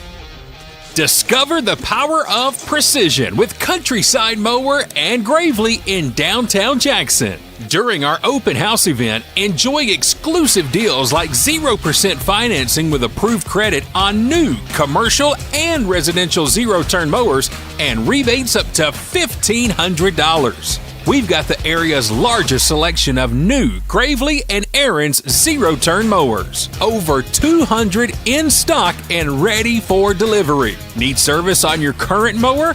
Now's the perfect time to come see us. We have a huge parts department and we service all brands, not just the brands we sell. Get ready for spring during the open house event at Countryside Mower in downtown Jackson. For more information and to see our full inventory, visit us online at countrysidemower.com. Hey fans, how would you like to save at your next stop at the pump? Well, thanks to the May & Carter Oil Company, you can. All you have to do is download the new BP Me app today. It's free and it's available for Apple and Android devices. With the new BP Me app, you can save 5 cents per gallon at any BP location across the U.S. Download the new BP Me app today and let the May & Carter Oil Company show you how you can save 5 cents per gallon on your next fill-up.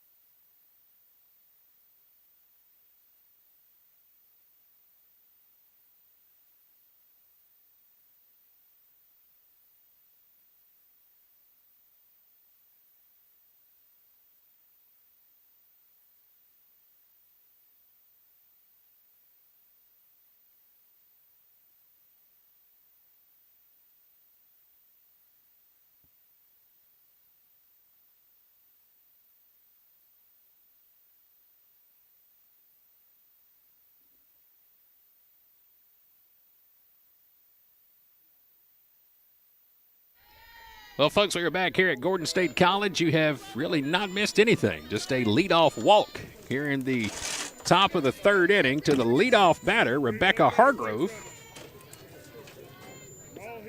Looks like we've got our camera feed back in.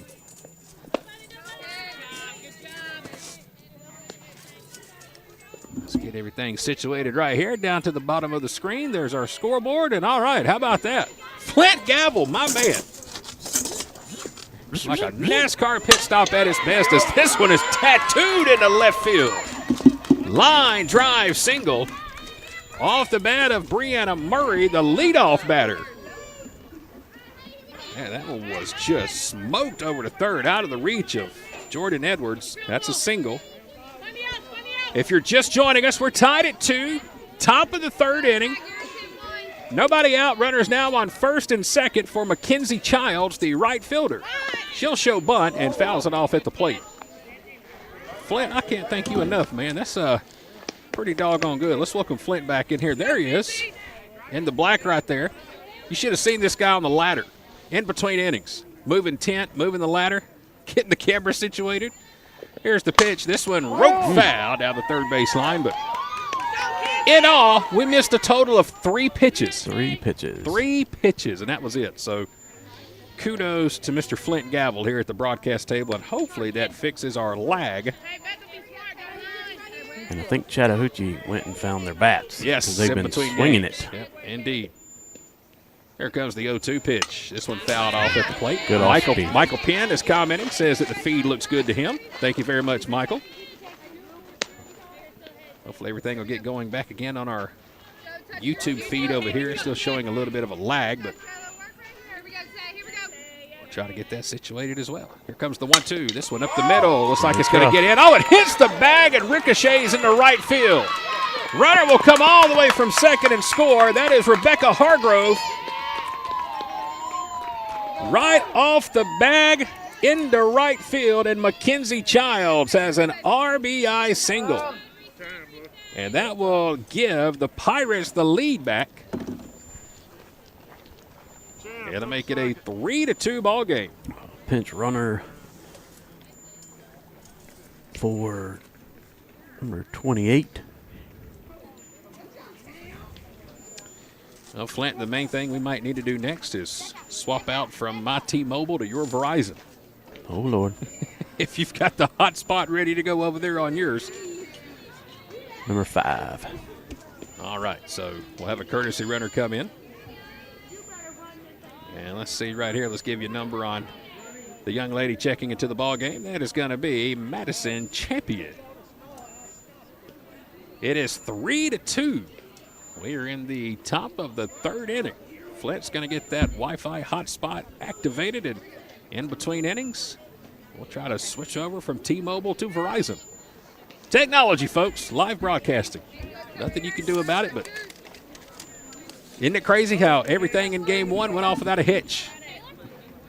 No issues at all. Start the second game, and everything falls apart.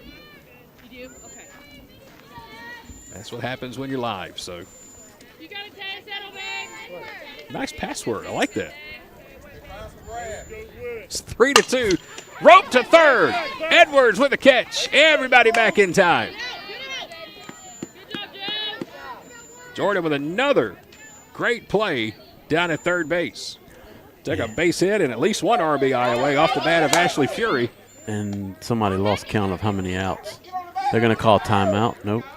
Well, the runner at second, Champion, she came off well, the she bag. can tag as long as she stays on third. She's tagged. I'll tell you why she's out, because the pitcher's in the circle with the ball. Oh, okay. She left the base, so she is out. All right, well, Madison Champion came off the bag at second. Started walking to the dugout. Yeah, she thought there was 3 outs on the fly. Yep. 2 out. So now there's 2 down. By the time she started walking off, he calls her out because the pitcher was in the circle. Well, if she went back to second base, though, she tagged. She could have easily just walked to third. Yes. Because technically she went back and touched the bag at second. Exactly. It was a clean tag, but he's saying that because the pitcher was in the circle at the time that she wanted to walk away. So it was almost like an illegal steal. Exactly. Gotcha. Okay, makes sense. Makes sense. So 2 outs now with a runner at first. And here comes the pitch. Low and inside. It's 2-0.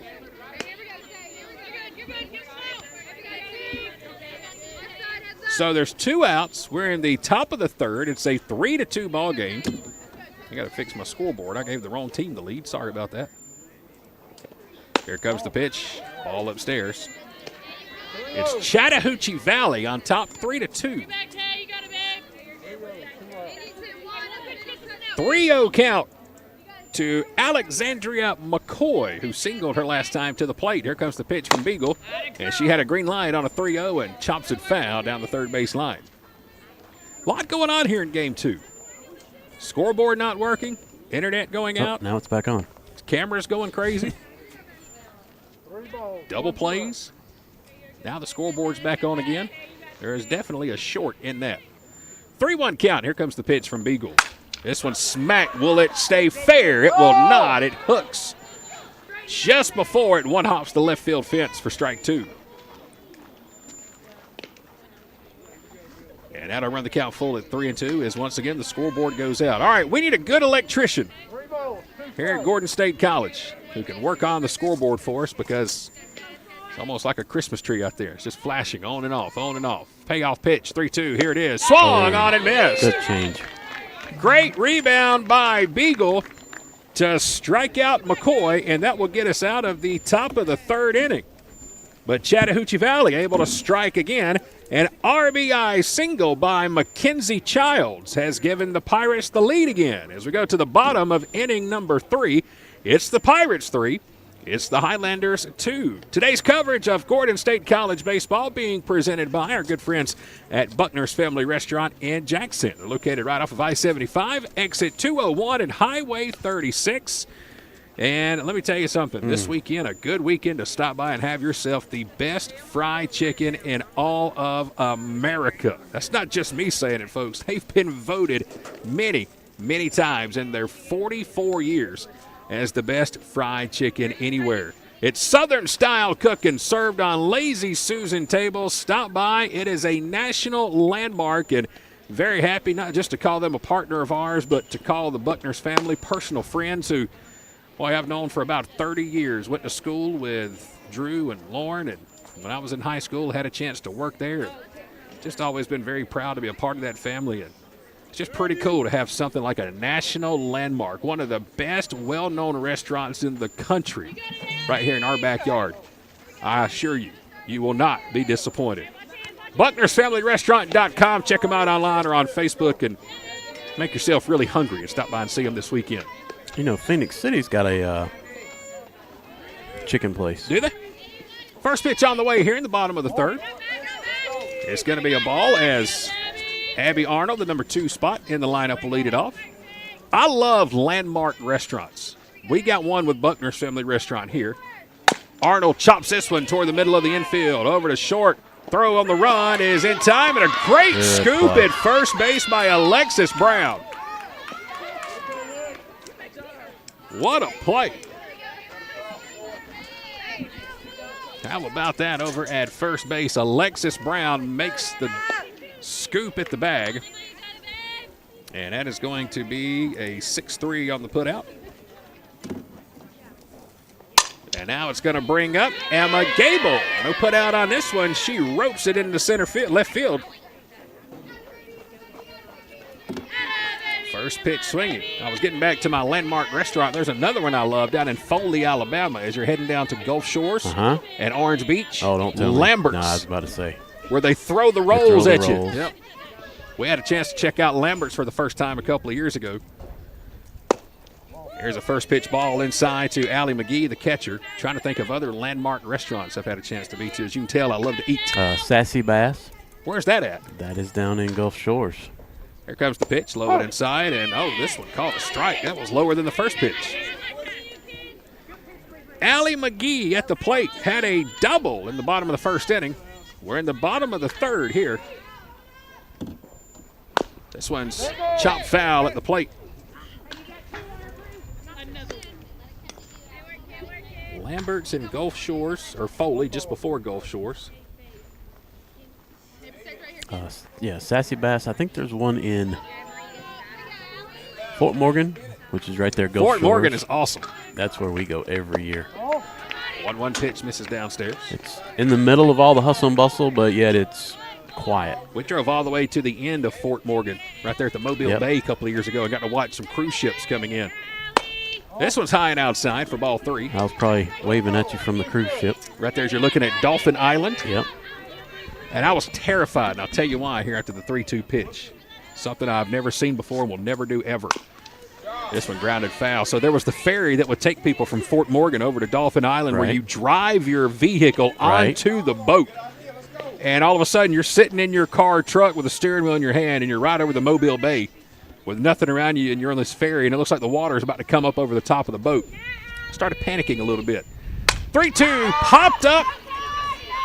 Who wants it? Shortstop, center field. It's going to be the shortstop making the catch, Katie Capel. And that'll be the second out of the inning. But Flint, when I saw that, I got sick. just the thought, and I wasn't even on the ferry. I wasn't in a vehicle. I was standing on dry watching land, mainland, watching these people drive on this little temporary bridge to get on this boat. And I'm thinking, oh, my God, what if this thing malfunctions and all of a sudden there's your Silverado in the water? We actually got on one of those probably back in '88. We went up to somewhere. My uncle was in the Army, and it was like coming across from Delaware, Atlantic City area, and we drove the car on. And there's a strike outside to Skylar Evans. It was an adventure. I want to say thank you to Russell Cotney, who's tuned in on our YouTube feed for the correct pronunciation of the third baseman here for Chattahoochee Valley. First, the pitch to Evans, grounded weakly out towards second. And there's the tag for out number 3 as Alexandria McCoy will make the tag on Emma Gable. So it's going to go down as a fielder's choice. And that will get us out of the third inning. 3-2, Chattahoochee Valley still on top. The pronunciation there, Flint, is Geo. G-E-E-OH. Or is it Geo? Now there's another. I'm butchering this all. I'm going to go with Geo. Let's see. Russell, help me out, man. This is part of let's see. Russell says Geo. So we'll go with Geo. So Anna Geo. Well, that's a lot closer than Gillot. I'll tell you this, it's a 3-2 ball game. Great time at the ballpark here today. Alongside of Flint Gavel, I'm Chad Feltman. We're doing this because we love it, folks. I promise you this. I'm Chad. This is Flint. He's halfway in the picture. If he can fix the camera or slide over here toward me a little bit, you may see all of Flint. There he is. He's in the picture with us now. We're set up right here in the stands, right behind home plate in the Advanced Roofing and Interiors broadcast booth. Special thanks to Coach Allie Hatterman and her girls for getting us this tent here this morning. So when we got to the ballpark, it was easy peasy setup time. And again, we got a great shot right behind home plate. The view you see on your screen is the same view we have right there. Couldn't have a better spot in the ballpark as we go to the top of the fourth inning in a 3-2 ball game. This one's been a good one. Yep, we're so close. You can feel the dirt. We can tell if the umpire changed his socks after the first game. That's a good point. Katie Capel, the shortstop, leading things off. Had a sac bunt back in the second inning. Here's the pitch. Pops this one up to the right side of the infield. Who's going to want this one? It's going to be the first baseman, Skylar Evans, who will make the catch. And that's going to be the first out here in the top of the fourth inning. So we've got it put out at first, and it'll bring up Alexis Brown, the first baseman. 2-run homer her last time to the plate in the second inning. And that ball was absolutely KO'd out of the ballpark. First pitch on the way. Try to do it again. And grounds it foul down the third base line. Alexis Brown wears number 99. She's batting sixth and playing first base. Again, a 2-run homer her last time up. Beagle's ready. She'll wind, and here's the pitch. Low and inside, and it's a good one. Down below the ankles. And Brown was out in front of it, and it's 0-2. Again, Taylor Beagle pitching. Here's the 0-2 pitch. Good spot. Just missed outside. Ooh, not by much. Allie McGee tried to bring it back in and frame it. Yeah, it looks like a little cat and mouse. She's been throwing her off-speed pitches, so she's kind of moved up in the box. Now she went with a fastball. Here's the 1-2, grounded foul down the third base line. Taylor Beagle, a 5'7" sophomore, again out of East Coweta High School over in Sharpsburg, Georgia. Great softball program in Sharpsburg they have over there. As she'll come with a 1-2, and there's a strikeout. A lot of changeups at bat. Yep, down goes Brown. So that's the second out of the inning. Coach Franklin Deloach over at East Coweta High School, been coaching softball there for over 20 years, over 500 wins, a state championship, and just an absolute pleasure to be around when you get a chance. First pitch is Sky down the right field line, and making the catch on the run on top of the chalk is Emma Smith, and that's going to be the third out. So a good shutdown inning for the Highlanders. 1-2-3, down go the Pirates. In the top of the fourth inning, no runs, no hits, no errors, nobody left on. We'll go to the bottom of inning number 4. It's a 3-2 ball game with Chattahoochee Valley clinging to a 1-run lead. Hey fans, how would you like to save at your next stop at the pump? Well, thanks to the May & Carter Oil Company, you can. All you have to do is download the new BP Me app today. It's free and it's available for Apple and Android devices. With the new BP Me app, you can save 5 cents per gallon at any BP location across the U.S. Download the new BP Me app today and let the May & Carter Oil Company show you how you can save 5 cents per gallon on your next fill-up. Dedication, compassion, and integrity. We've got the experience and expertise. When you need some help and you feel like there's nowhere to go, you can count on us for everything you need to know. The Sellers Law Firm, where clients become family.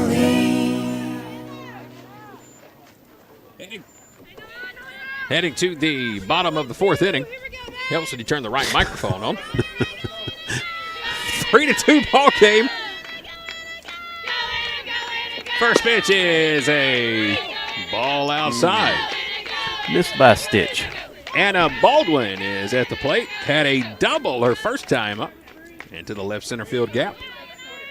Number 6 spot in the lineup. Here's the 1-0. This one low and inside, and it's quickly 2-0.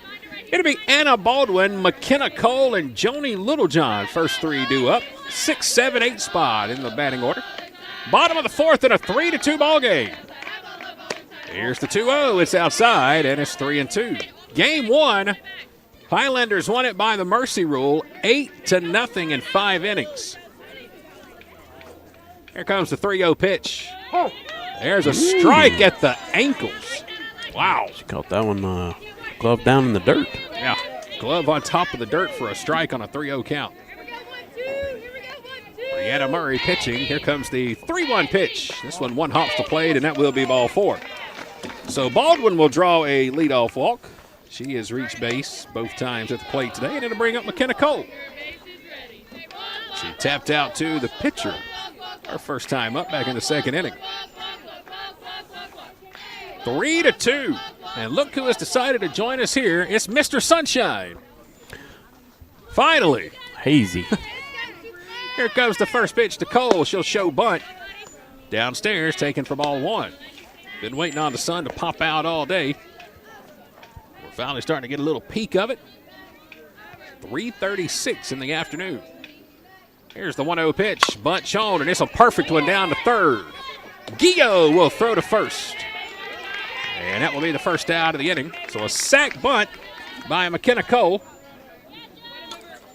That will move the runner up to second. Tying run now at second base for Joni Littlejohn. She grounded out to third her first time to the plate. She's batting 8th here in game 2. Chance to tie the game. Bottom of the fourth inning. First pitch on the way. Here it is. There's an all-speed pitch that just floated in there like it was slow motion across the plate. It just hung in the air forever. Here comes the 0-1 pitch to her. This one is hit hard. It's hit deep out toward left, but it's going to be caught by Madison Smith. Sounded good off the bat, but Smith will put it away for the second out of the inning. And now to bring up Jordan Edwards. We've seen some pretty good hard hits today, both sides. Jordan had an RBI single to tie the game at 2 her last plate appearance. She's got a chance to do it again here. First pitch is a fastball outside, and it's 1-0. Jordan is the number 9 batter in the lineup. Tying run is out there at second base. It's Anna Baldwin. Here's the 1-0. There's a ball too high above the belt, and it's 2-0. 2 balls, no strikes. 2 outs, runner at second. Bottom of the fourth inning in a 3-2 ball game. Here comes the pitch. Swung on and missed. Edwards tried to knock that one out there toward the parking lot. It was way out in front, and it's 2-1. As Brianna Murray took a lot off of that one. Here comes the 2-1. That floats in a little high, and it's 3-1. Yeah, she was sitting dead red on that one. Yep. 3 balls and a strike. It's a hitter's count. Tying run stands at second base. Jordan Edwards at the plate with a chance to tie it again in the bottom of the 4th. Here's a 3-1 pitch in the dirt, and it's ball 4. Gets away from the catcher. That's going to allow Baldwin to get down to third, and now the tying run just 60 feet away. Runners on the corners. Second walk of the inning by Brianna Murray, and it's back to the top of the order with Emma Smith. Chance to tie the game for the former Pike County Pirate. They're on the corners with 2 outs. First pitch is downstairs. Edwards will take off for second. No throw. And now 2 runners in scoring position. Tying run at third, go-ahead run at second. Great speed out there at second, too, with Jordan Edwards. Base hit anywhere, and there's a good chance she scores from second. Here's the pitch. It's a strike inside corner, and it evens the count at 1-1. The outfielders are pulled way in. Little league depth. Except for right field, she's still about the middle ways. 1-1 count. Here's the pitch. This one chopped right in front of the plate. It's a swinging bunt, and it's going to score a run. Anna Baldwin scores from third. It's a swinging bunt by Emma Smith. No play as she hustles down the first base line. It'll go down as an infield single. It's an RBI, and we are tied at 3. Edwards will advance to third, and now here comes Abby Arnold as Smith will take off from first to second with no throw. 3-3 ball game, bottom of the 4th inning. Well, this is a good one here in game 2. Here comes the 0-1 pitch. This one fouled off into the mitt, and it's 0-2. Abby Arnold had a home run in game 1 today. 0 for 2 so far in game 2, a chance to give her team the lead. Here's the wind and the pitch. There's a ball just missed outside corner. Again, your view is our view. Right behind home plate, the camera has an even straight line with that back tip of the plate. Arnold trying to keep the inning alive. Here's the wind and the pitch. And she does, right back through the box. 1 run's going to come in and score. Around third and scoring with no throw is Emma Smith. It's a 2-out, 2-run single for Abby Arnold, and the Highlanders take a 5-3 lead in the 4th inning. Big hit, big clutch hitting right there. Just put the ball in play and found the hole. With 2 strikes on her, she gives the Highlanders their first lead of the game, and now the pitch is going to get away from the catcher, Shelby Owlsley. As Emma Gable comes to the plate. Emma is 2 for 2 today with 2 singles. Here's the 1-0, low and outside, and now it's 2-0. Now this is when Gordon broke it open in game 1 in that 4th inning. 3 runs so far. Here comes the pitch. This one hit out toward deep left center field. Will it go? Yes, it will. Emma Gable keeps her perfect day alive at the plate. It's a 2-out, 2-run homer. As she comes around third, she'll stomp on the plate. It's a 7-3 Highlander lead. No doubt about that one. Took an inside pitch. Sent it over the left center field wall. And the Highlanders have taken a 7-3 lead here in the bottom of the 4th inning. And Flint, we've done a lot of it on 2 outs. Great piece of hitting right there. As Allie McGee will now come to the plate. Highlanders have scored 5 runs on 2 outs here in the bottom of the 4th inning.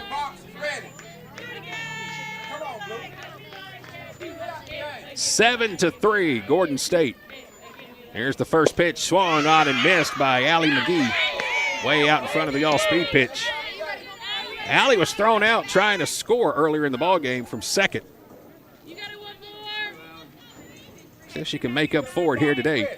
in this at bat. 5-run fourth for the Highlanders. Here comes the 0-1 pitch to her. It'll one hop across the plate and even the count. 1 ball, 1 strike.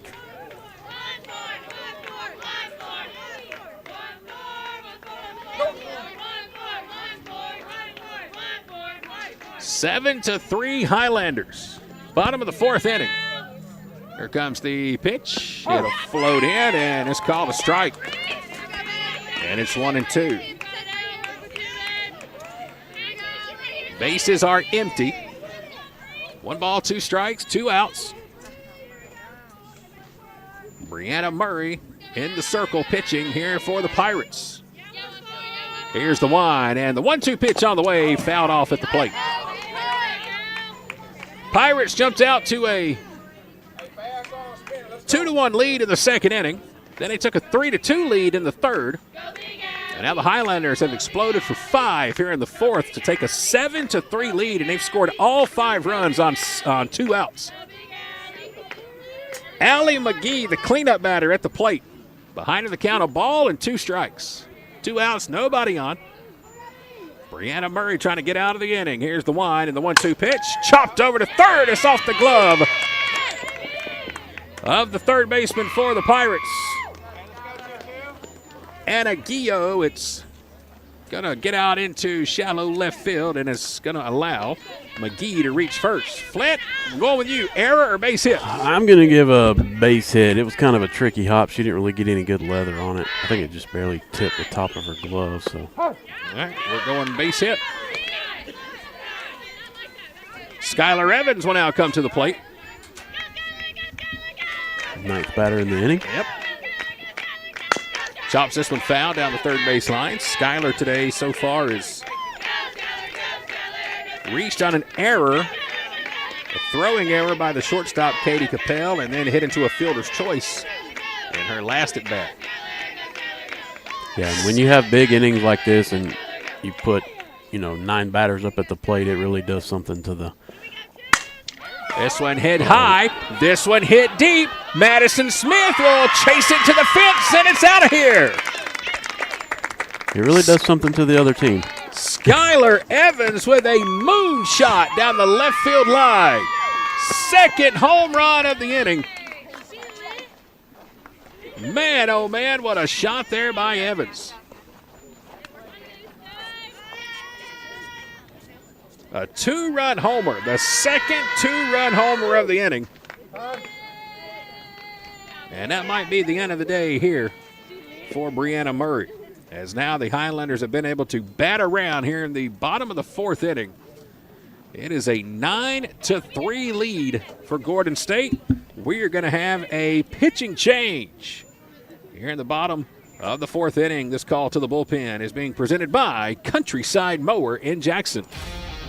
Discover the power of precision with Countryside Mower and Gravely in downtown Jackson. During our open house event, enjoy exclusive deals like 0% financing with approved credit on new commercial and residential zero-turn mowers and rebates up to $1,500. We've got the area's largest selection of new Gravely and Aaron's zero-turn mowers. Over 200 in stock and ready for delivery. Need service on your current mower? Now's the perfect time to come see us. We have a huge parts department and we service all brands, not just the brands we sell. Get ready for spring during the open house event at Countryside Mower in downtown Jackson. For more information and to see our full inventory, visit us online at countrysidemower.com.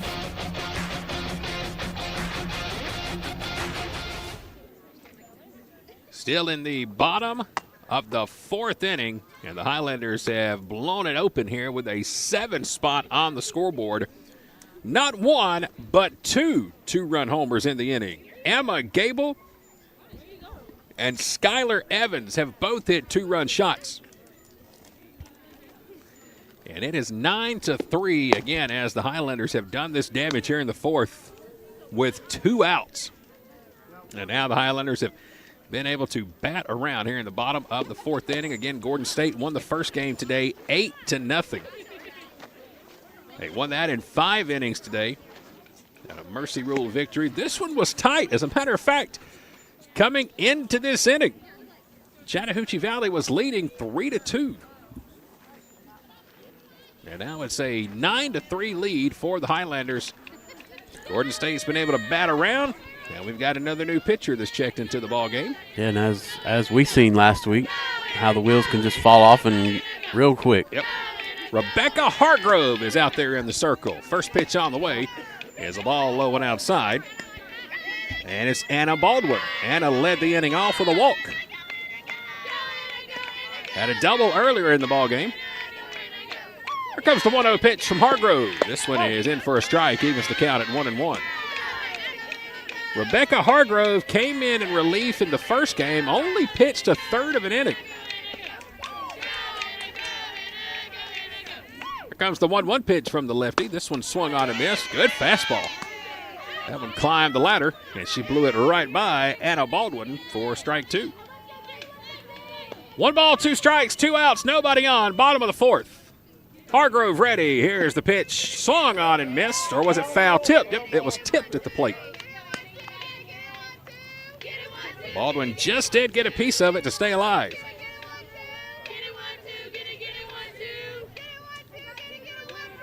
Hargrove gets her sign. Will work out of the wind. Here's the pitch. High and outside, and it's 2-2. Baldwin at the plate. McKenna Cole is in the on-deck circle.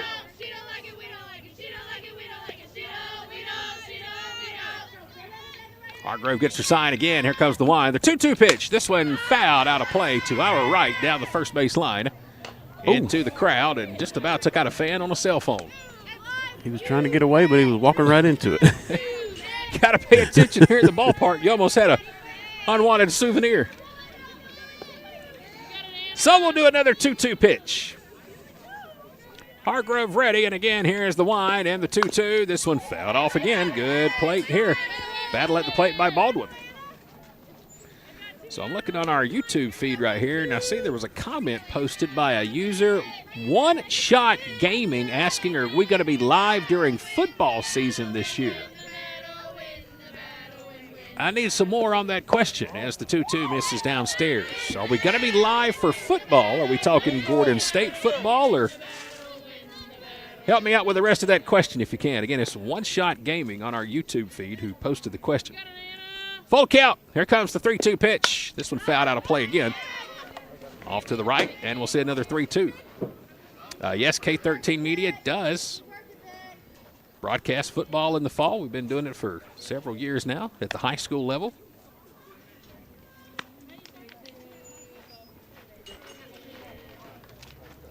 Going to be a busy spring for us. I know that. I know when we get to the fall, not only will we be broadcasting football, but we'll have our high school softball going too. Here comes another 3-2 from Hargrove. Swung on and missed. What a beautiful pitch. Rebecca Hargrove just took the bottom out of that one. She took more off of that pitch than a Black Friday sale during holiday shopping time. That'll get us through the inning. It's a 7 spot on the scoreboard for the Highlanders. They did it all with 2 outs. And at the end of 4, Gordon State has taken a 9-3 lead as we get ready to go to the top of inning number 5 with today's coverage being presented by the Sellers Law Firm in Griffin. Dedication, compassion, and integrity. We've got the experience and expertise. When you need some help and you feel like there's nowhere to go, you can count on us for everything you need to know. The Sellers Law Firm, where clients become family. Welcome back to the ballpark, everybody. We're going to the top of the 5th inning here at Gordon State College. It is a 9-3 ball game as the Highlanders just erupted for 7 runs in the bottom of the 4th inning. And let's check and see what we have right here. No, we got a new left fielder in the ball game, number 17. Emily McEwen has checked in for the Highlanders. So Emily is going to head out toward left field. She will take over for McKenna Cole. And now as we go to the top of the 5th inning, it is still Taylor Beagle in the circle pitching. Had a 1-2-3 inning last time out. Good start here to the 5th. Breaking ball down low, swung on and missed by the left fielder Madison Smith. It'll be the 8-9-1 spot due up here in the top of the 5th inning for the Pirates. Madison Smith, Rebecca Hargrove, Brianna Murray. Here comes the 0-1 pitch. This one swung on and missed.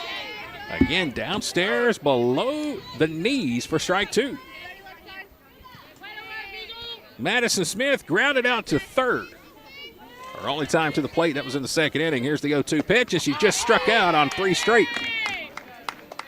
So Smith will go down swinging to start the top of the 5th inning. That is the 4th strikeout of the game for Taylor Beagle, and here comes Rebecca Hargrove, number 9 spot, bottom of the order. She'll slap this one over to the left side for a base hit. Between short and third, first pitch swinging, and if you're a left-handed batter playing the game of fast pitch softball, Flint, I don't think you can do it any better than that. Nope, just hit it where it was pitched. Slapped it in between Edwards and Littlejohn on the left side of the infield, and it's going to be a 1-out single for Hargrove, and now back to the top of the order for Brianna Murray. First pitch on the way to Murray is low and inside for ball 1. Murray is 1 for 2 on the day, grounded out to second in the 1st inning, and then had a single in the 3rd. She's ahead in the count here, 1-0. Here's the pitch. Runner thought about taking off from first. A big lead there for Hargrove. I was waiting on Allie McGee to snap a throw down to first. She was way off the bag. 2-0 count, Beagle's ready. Here comes the pitch. This one hit down the left field line. Will it stay fair? It is a foul ball. Home plate umpire is going to call it foul. That was mighty close. Man, oh man, that was very, very close. Glad I didn't have to be the one to make that call. Looked fair from here like it hit right on top of the line, but it's a long, loud strike. And Murray just missed a double by that much. Probably was going to be an RBI double. Yeah, third base coach has his arm windmill going. Here's the pitch. This one popped up deep left center field. This one might get out of the ballpark, and it will. That was a golf shot. Wow. Deep left center field. It's a 2-run homer by Brianna Murray. Right off the shoe tops.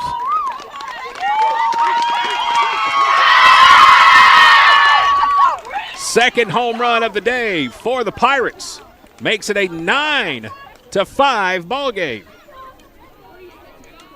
Well, she was robbed of an RBI double. The pitch before was not going to be robbed on that one. Looking like an approach shot to the green at the Masters out in Augusta. That ball was hit right off the top of the dirt, and that may be the end of the day for Taylor Beagle. Looks like we're going to have a pitching change for the Highlanders. Here in the top of the 5th inning, it's back to a 4-run game. It's 9-5. Call to the bullpen here in the 5th, being presented by Countryside Chrysler Dodge Jeep Ram in Jackson. The President's Day sale is here at Countryside Chrysler Dodge Jeep and Ram in Jackson and Madison. And this February, we're not just celebrating presidents, we're saving them too by the thousands. We've got bonus cash on 2024 Ram, 1500, 2500, and 3500 model trucks. Up to $4,500 off. Save 15% off MSRP sticker price on select 2023 and 2024 Jeep models. Looking for Dodge Chargers and Challengers? We've got them. Every trim and every color and price to move. But hurry, because once those 2023s are gone, they're gone forever. Shop our huge online inventory. Apply for financing and build your dream vehicle at CountrysideAutomotive.com. And this February, find your new ride at Countryside, Jackson and Madison. Pitching change for the Highlanders here in the top of the 5th inning for the first time here at home this season. We're going to see Courtney Dorsey, the 5'10 freshman, out of Union Grove High School, coming in relief. First pitch is upstairs, and that's ball 1. A 2-run home run by the leadoff batter, Brianna Murray. 1-0 pitch misses, and it's 2-0. 9-5 in the 5th inning. Here comes the 2-0 pitch. This one's hit out towards short. It's going to be a line drive single to center. Mackenzie Childs has her 3rd hit of the game. She is 3 for 3 with 3 singles. She has had herself a great day at the plate. So a runner on first with 1 out, and now to bring up the DP, Ashley Fleury. Batting 3rd in the lineup. First pitch here is outside for ball 1. Again, Emma McEwen is checked into left field. Courtney Dorsey now pitching. Here's the 1-0 pitch from Dorsey. Slapped over toward the left side of the infield. Going to be a tough play. Who's going to make the catch? Nobody. Falls out of the glove. Throw to second is in time, and the Highlanders will get the force out. Well, that was a tough spot there for Littlejohn at short, and McEwen in left. They both came crashing in. McEwen just about made a diving catch, but quickly the Highlanders were able to communicate and get the force out at second. Yeah, definitely heads up over there on that throw to second. Fleury's going to get credited with a single, but the force out will be out 2 at second, and it'll bring up McCoy, the second baseman. Or would we charge that to a fielder's choice? Or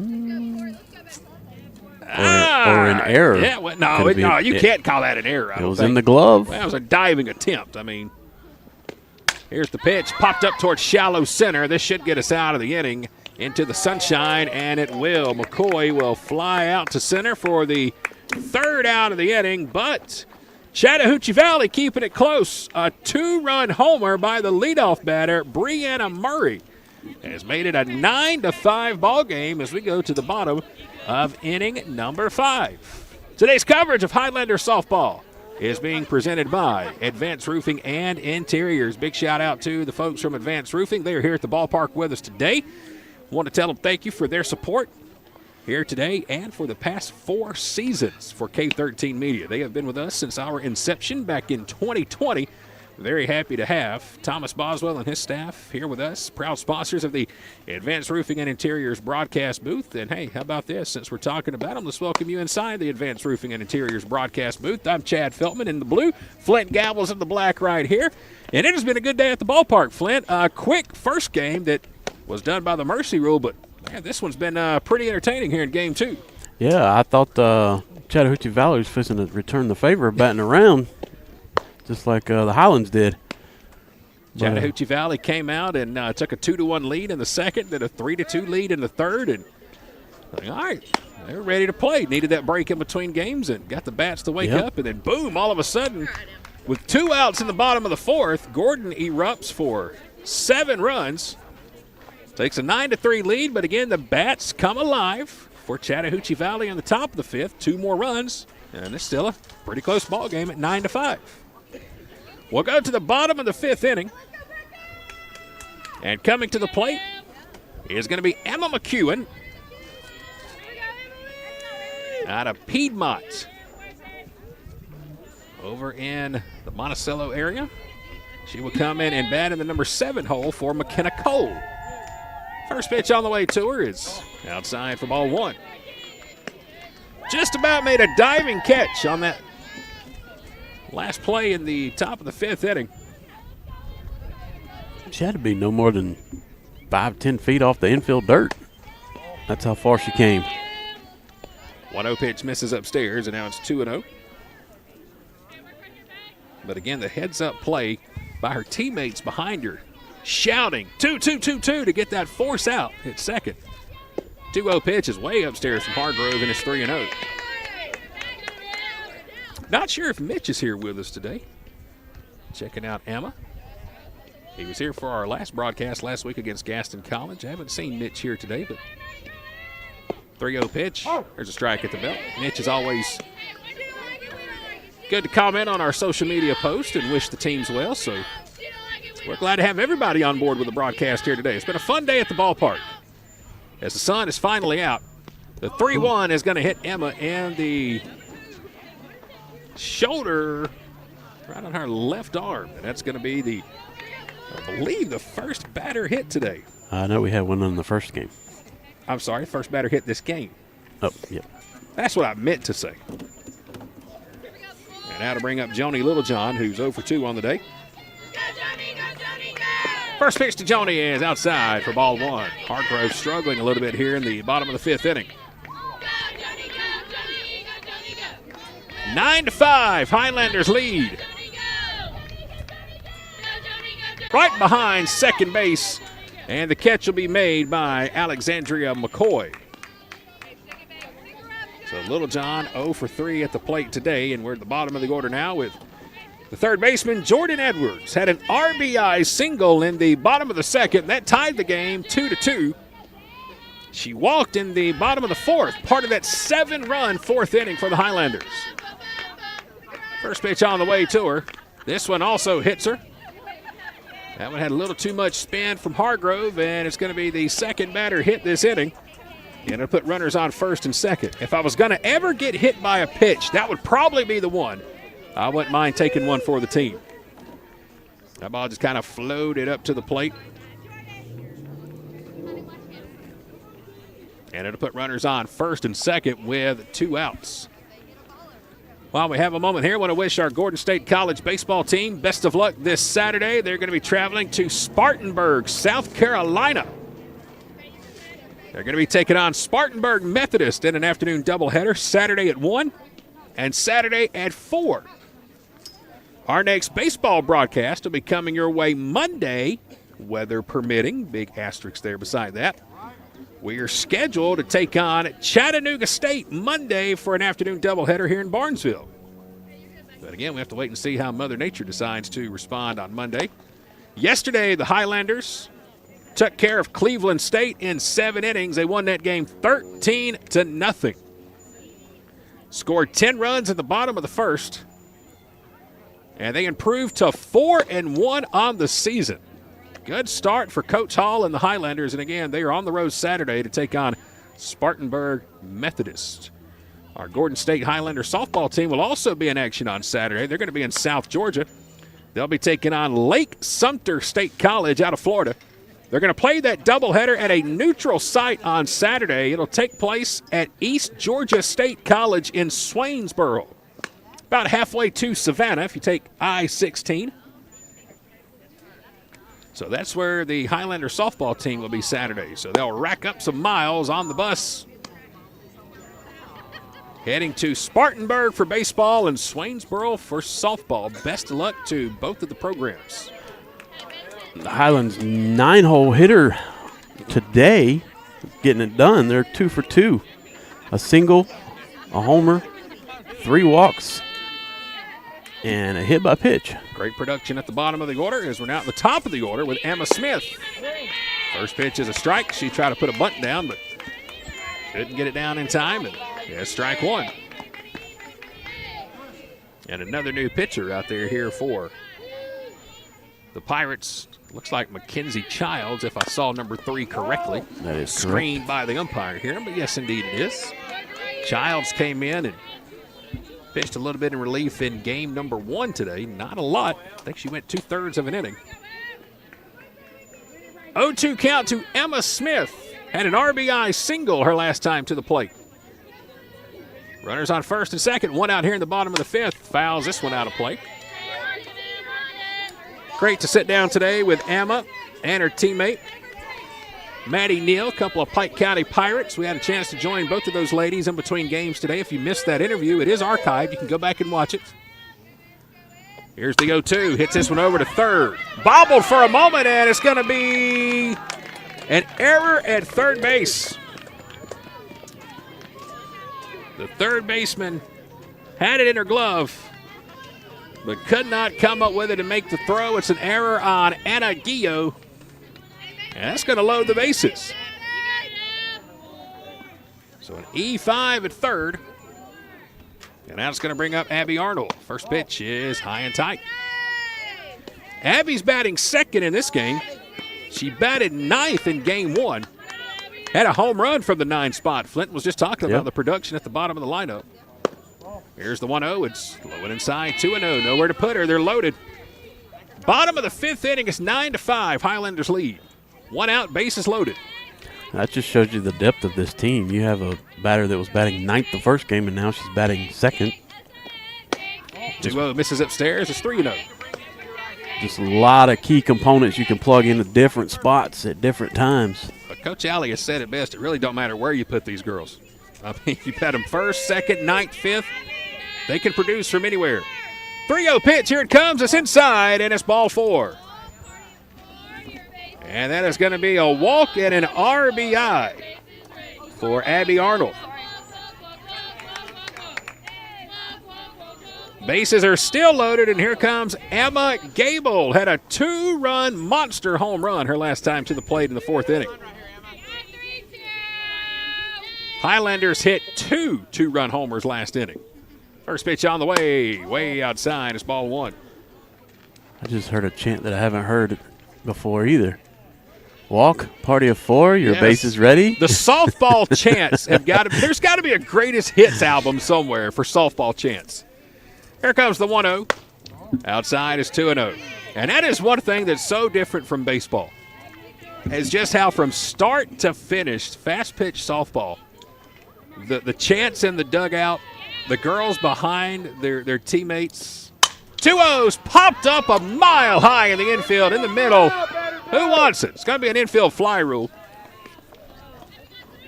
Catch is made over at second base. Yeah, that's the second out of the inning. But the chants, and we get to hear it a lot during high school broadcasting that Flint and I get to do, but some of the stuff, man, I'll be honest, there's a couple I've never heard before until here at Gordon State so far in the first couple of broadcasts. The walk party of 4, that's a good one. 2 down, bases loaded, first pitch swinging. Allie McGee's going to send it out to center, and it's going to be caught. Just off the end of the bat. Yep. So that'll do it for the Highlanders in the bottom of the 5th inning. Gordon State able to add one more to the scoreboard. We'll go to the top of the 6th. It's a 10-5 Highlander lead here in Barnesville. Discover the power of precision with Countryside Mower and Gravely in downtown Jackson. During our open house event, enjoy exclusive deals like 0% financing with approved credit on new commercial and residential zero-turn mowers and rebates up to $1,500. We've got the area's largest selection of new Gravely and Aaron's zero-turn mowers. Over 200 in stock and ready for delivery. Need service on your current mower? Now's the perfect time to come see us. We have a huge parts department and we service all brands, not just the brands we sell. Get ready for spring during the open house event at Countryside Mower in downtown Jackson. For more information and to see our full inventory, visit us online at countrysidemower.com.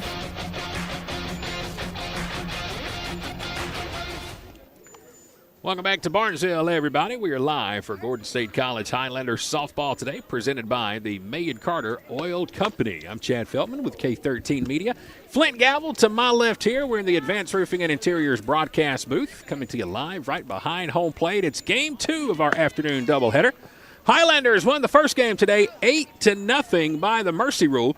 Starting pitcher Caitlin Munoz struck out 10 of the 13 batters she faced.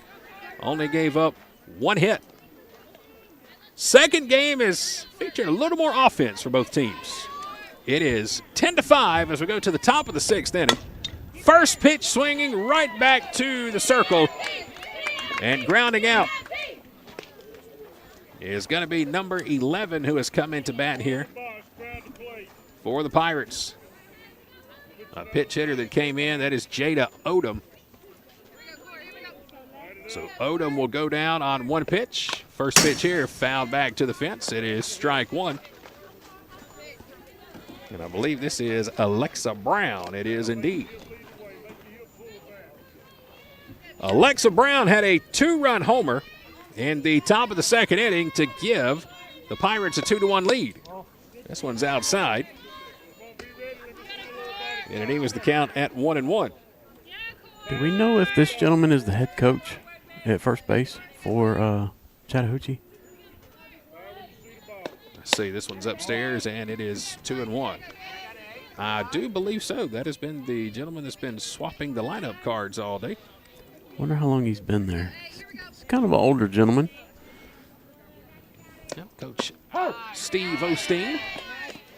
There's a strike outside, and it's 2-2.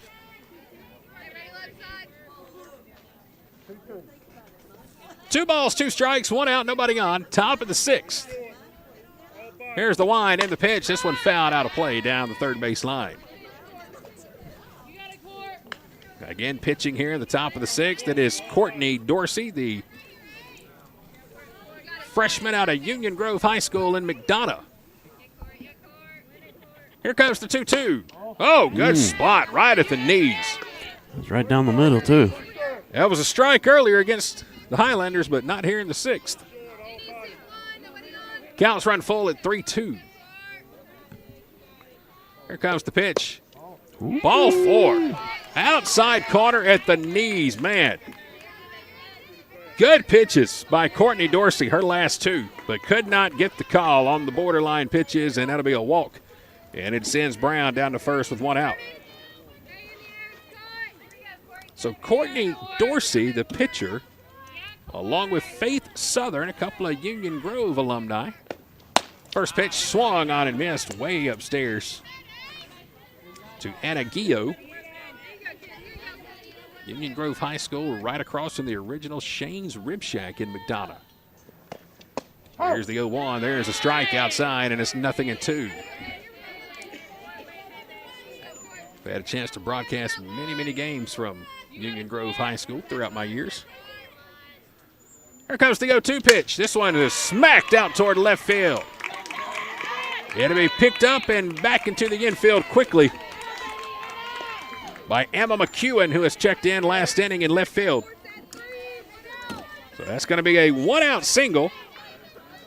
It'll put runners on first and second with one out. As Dorsey trying to get out of a jam here in the sixth. First pitch is fouled out of play.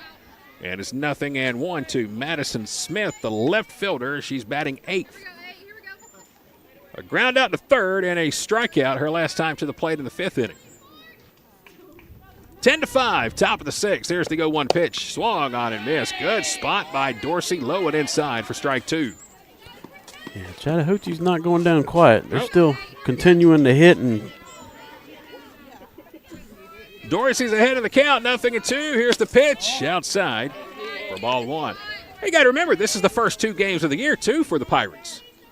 Gordon State already has a doubleheader under their belt from last week against Gaston College. So here's the 1-2, fouled out of play right behind us. And get those first game jitters out. Yep.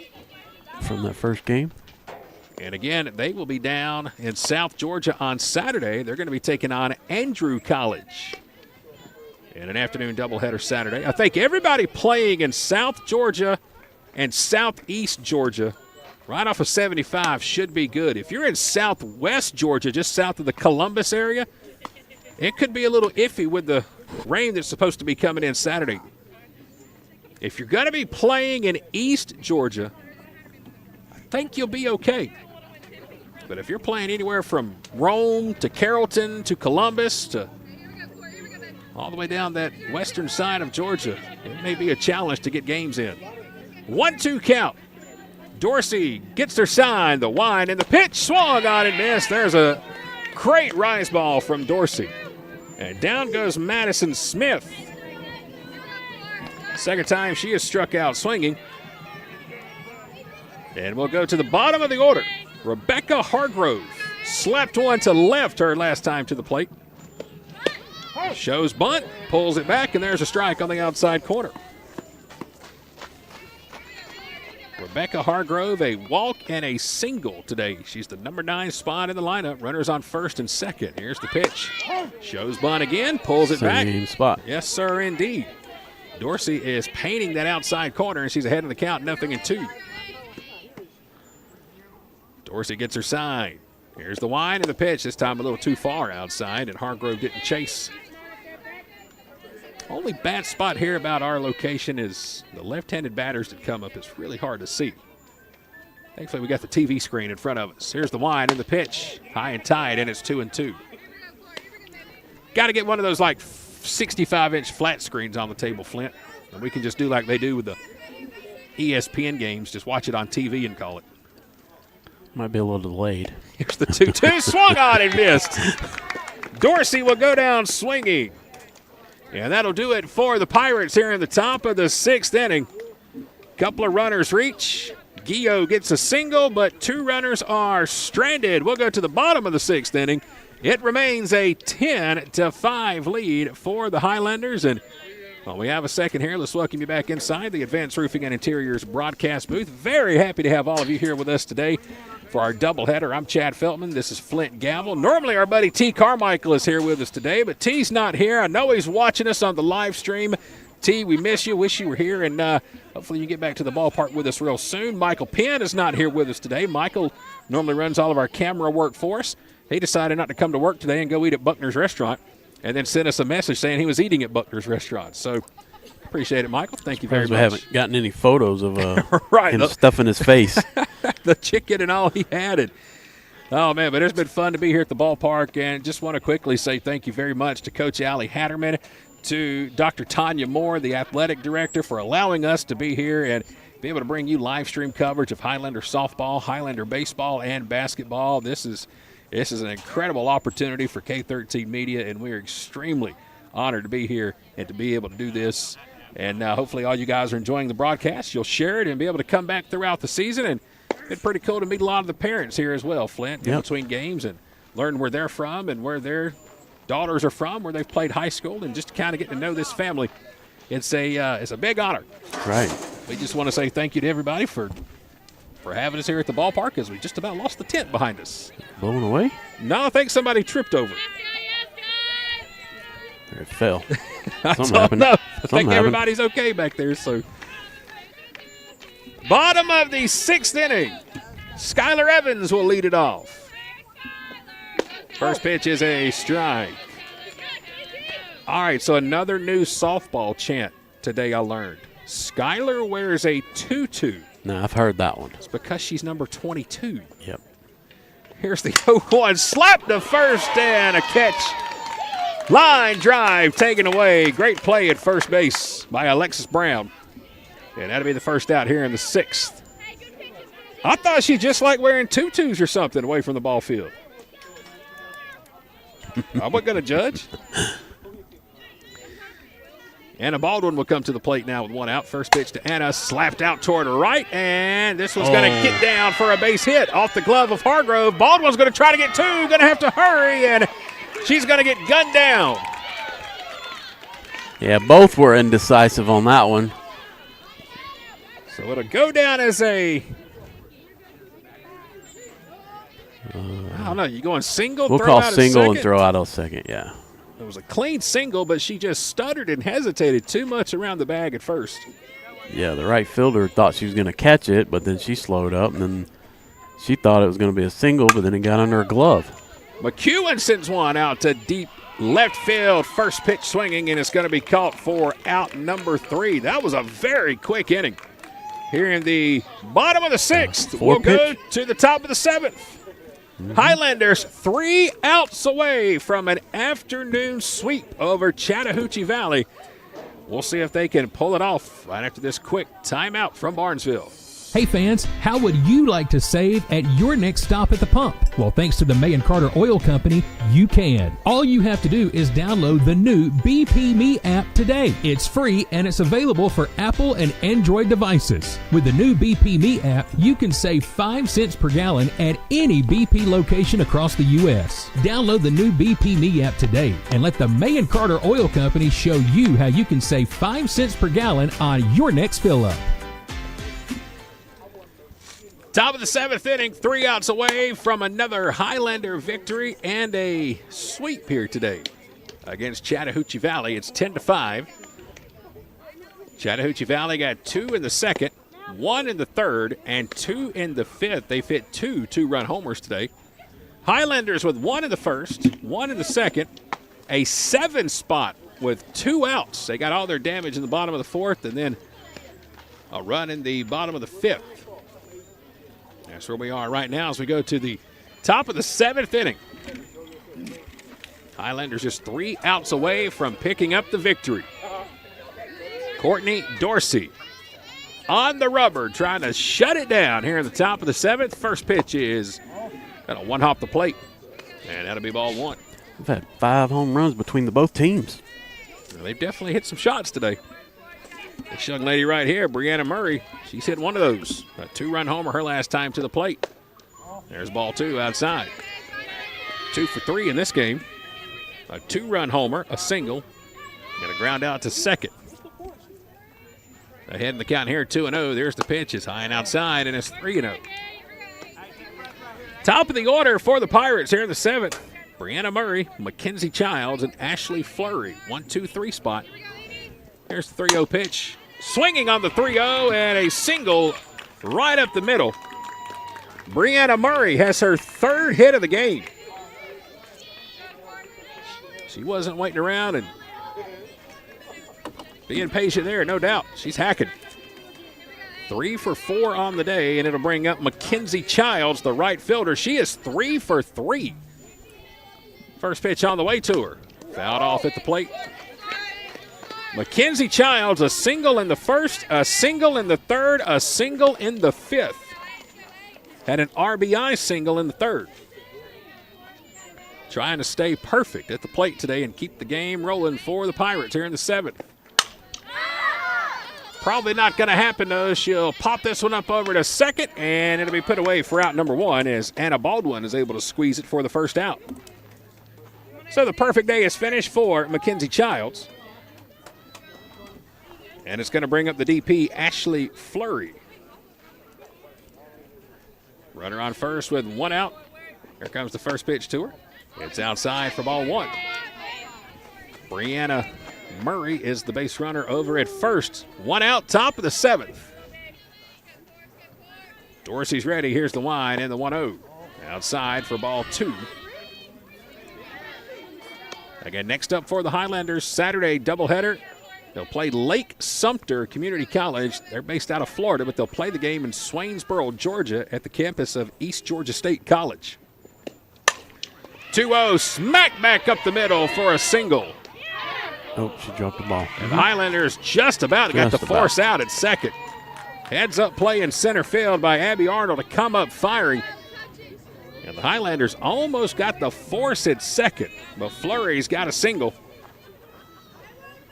And the Pirates aren't dead just yet. Yep. They're still fighting as Alexandria McCoy will come to the plate with 1 out. First pitch swinging, fouled out of play. It's 0-1. McCoy singled in the 2nd, struck out in the 3rd, and then she popped out to center field in the 5th. 1 for 3 on the day. Dorsey's ready. Here comes the 0-1. This one is pulled foul down toward the parking lot. It might even clear the tennis courts. Quickly, 0-2. Alexandria McCoy, the second baseman at the plate. 0-2 the count. Dorsey ready. Here's the pitch. High and outside for ball 1.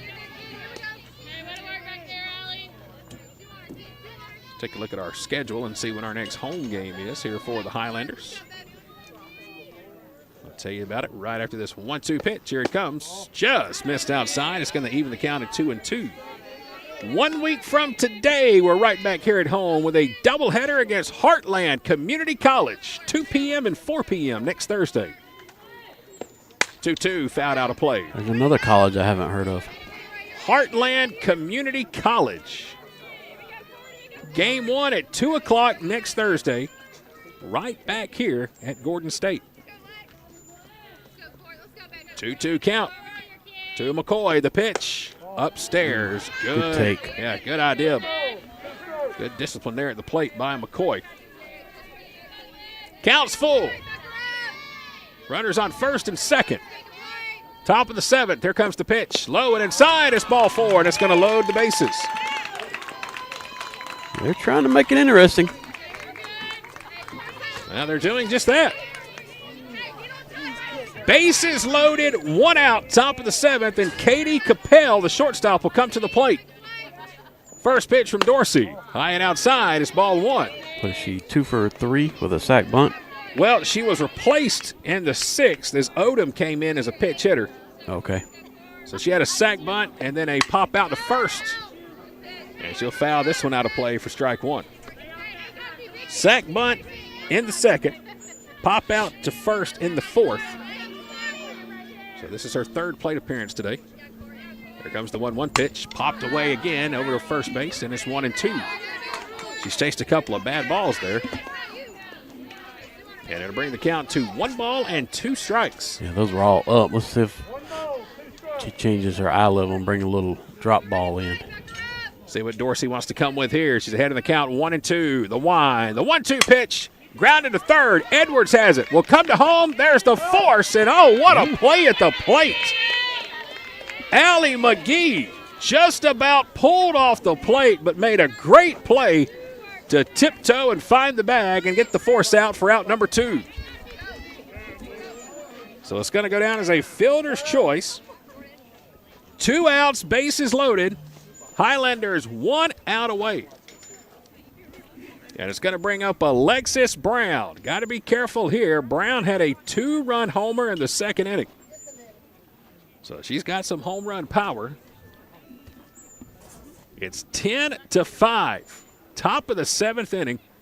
Highlanders just 1 out away from the victory. Courtney Dorsey in the circle, trying to close the game. Bases loaded with 2 outs. Dorsey's ready. The wind in the first pitch. Strike inside at the knees. It's 0-1. Alexis Brown at the plate for the Pirates. Dorsey ready. The 0-1. Fouled out of play off to the right, and it's 0-2.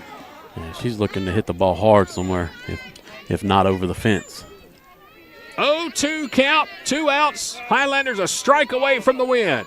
Dorsey with the wind, the 0-2 upstairs. Good take by Brown, and it's 1-2. Couldn't get her to chase. They're loaded for the Pirates here in the 7th. A strike and an out away from a win for Gordon. The 1-2 pitch just missed downstairs. Man, oh man, that was a strike on us last inning twice.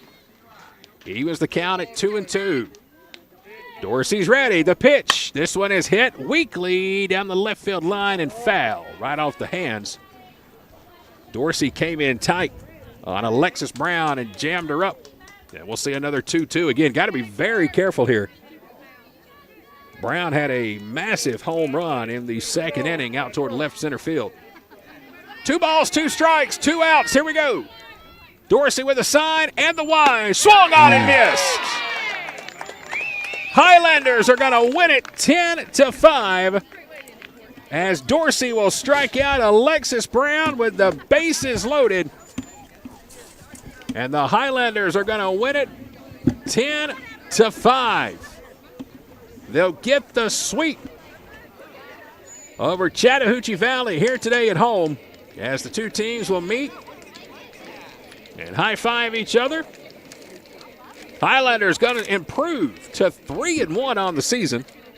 Chattahoochee Valley will drop to 0-2.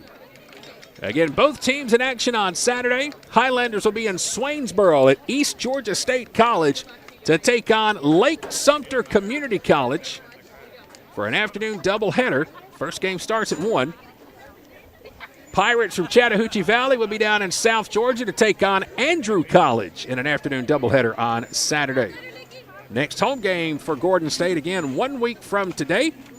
Heartland Community College will come a-calling right here to Barnesville, and we will be here for all the action. Hope you will come back and join us. I'm Chad Feltman with K13 Media. Flint Gavel here in the black hat, and good day at the ballpark, Flint. The first game went by really quick. That second one, though, a little bit tighter as Pirates were able to make some adjustments and really had the bats coming alive in game number 2. Yeah, great day, great day. Good pitching. We knew that we would see good pitching come. 16 strikeouts for the day.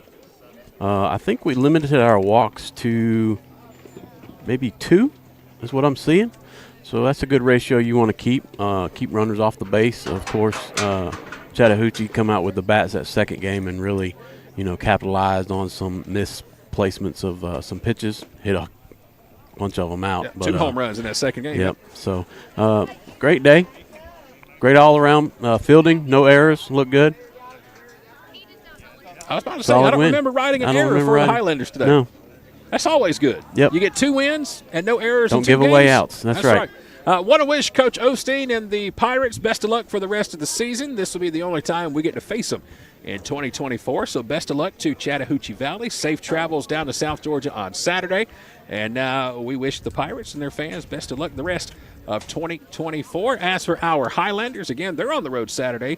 Going to be in Swainsboro, right down towards Savannah, about an hour before Savannah, halfway between Macon and Savannah, right off of I-16. They will take on Lake Sumter Community College at East Georgia State College, neutral site, on Saturday for the doubleheader. Again, our next broadcast 1 week from today, 2 o'clock.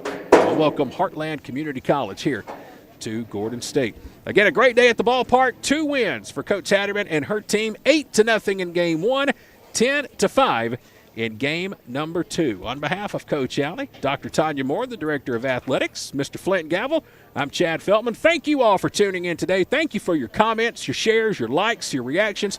We certainly appreciate you guys being a part of our broadcast. We hope you enjoyed the show today. And good Lord willing, we'll be back to do it again next Thursday for more Gordon State softball as we welcome in Heartland Community College. Have a great weekend, everybody. We'll talk to you again next Thursday for more Gordon State softball presented by the May and Carter Oil Company. So long, everyone.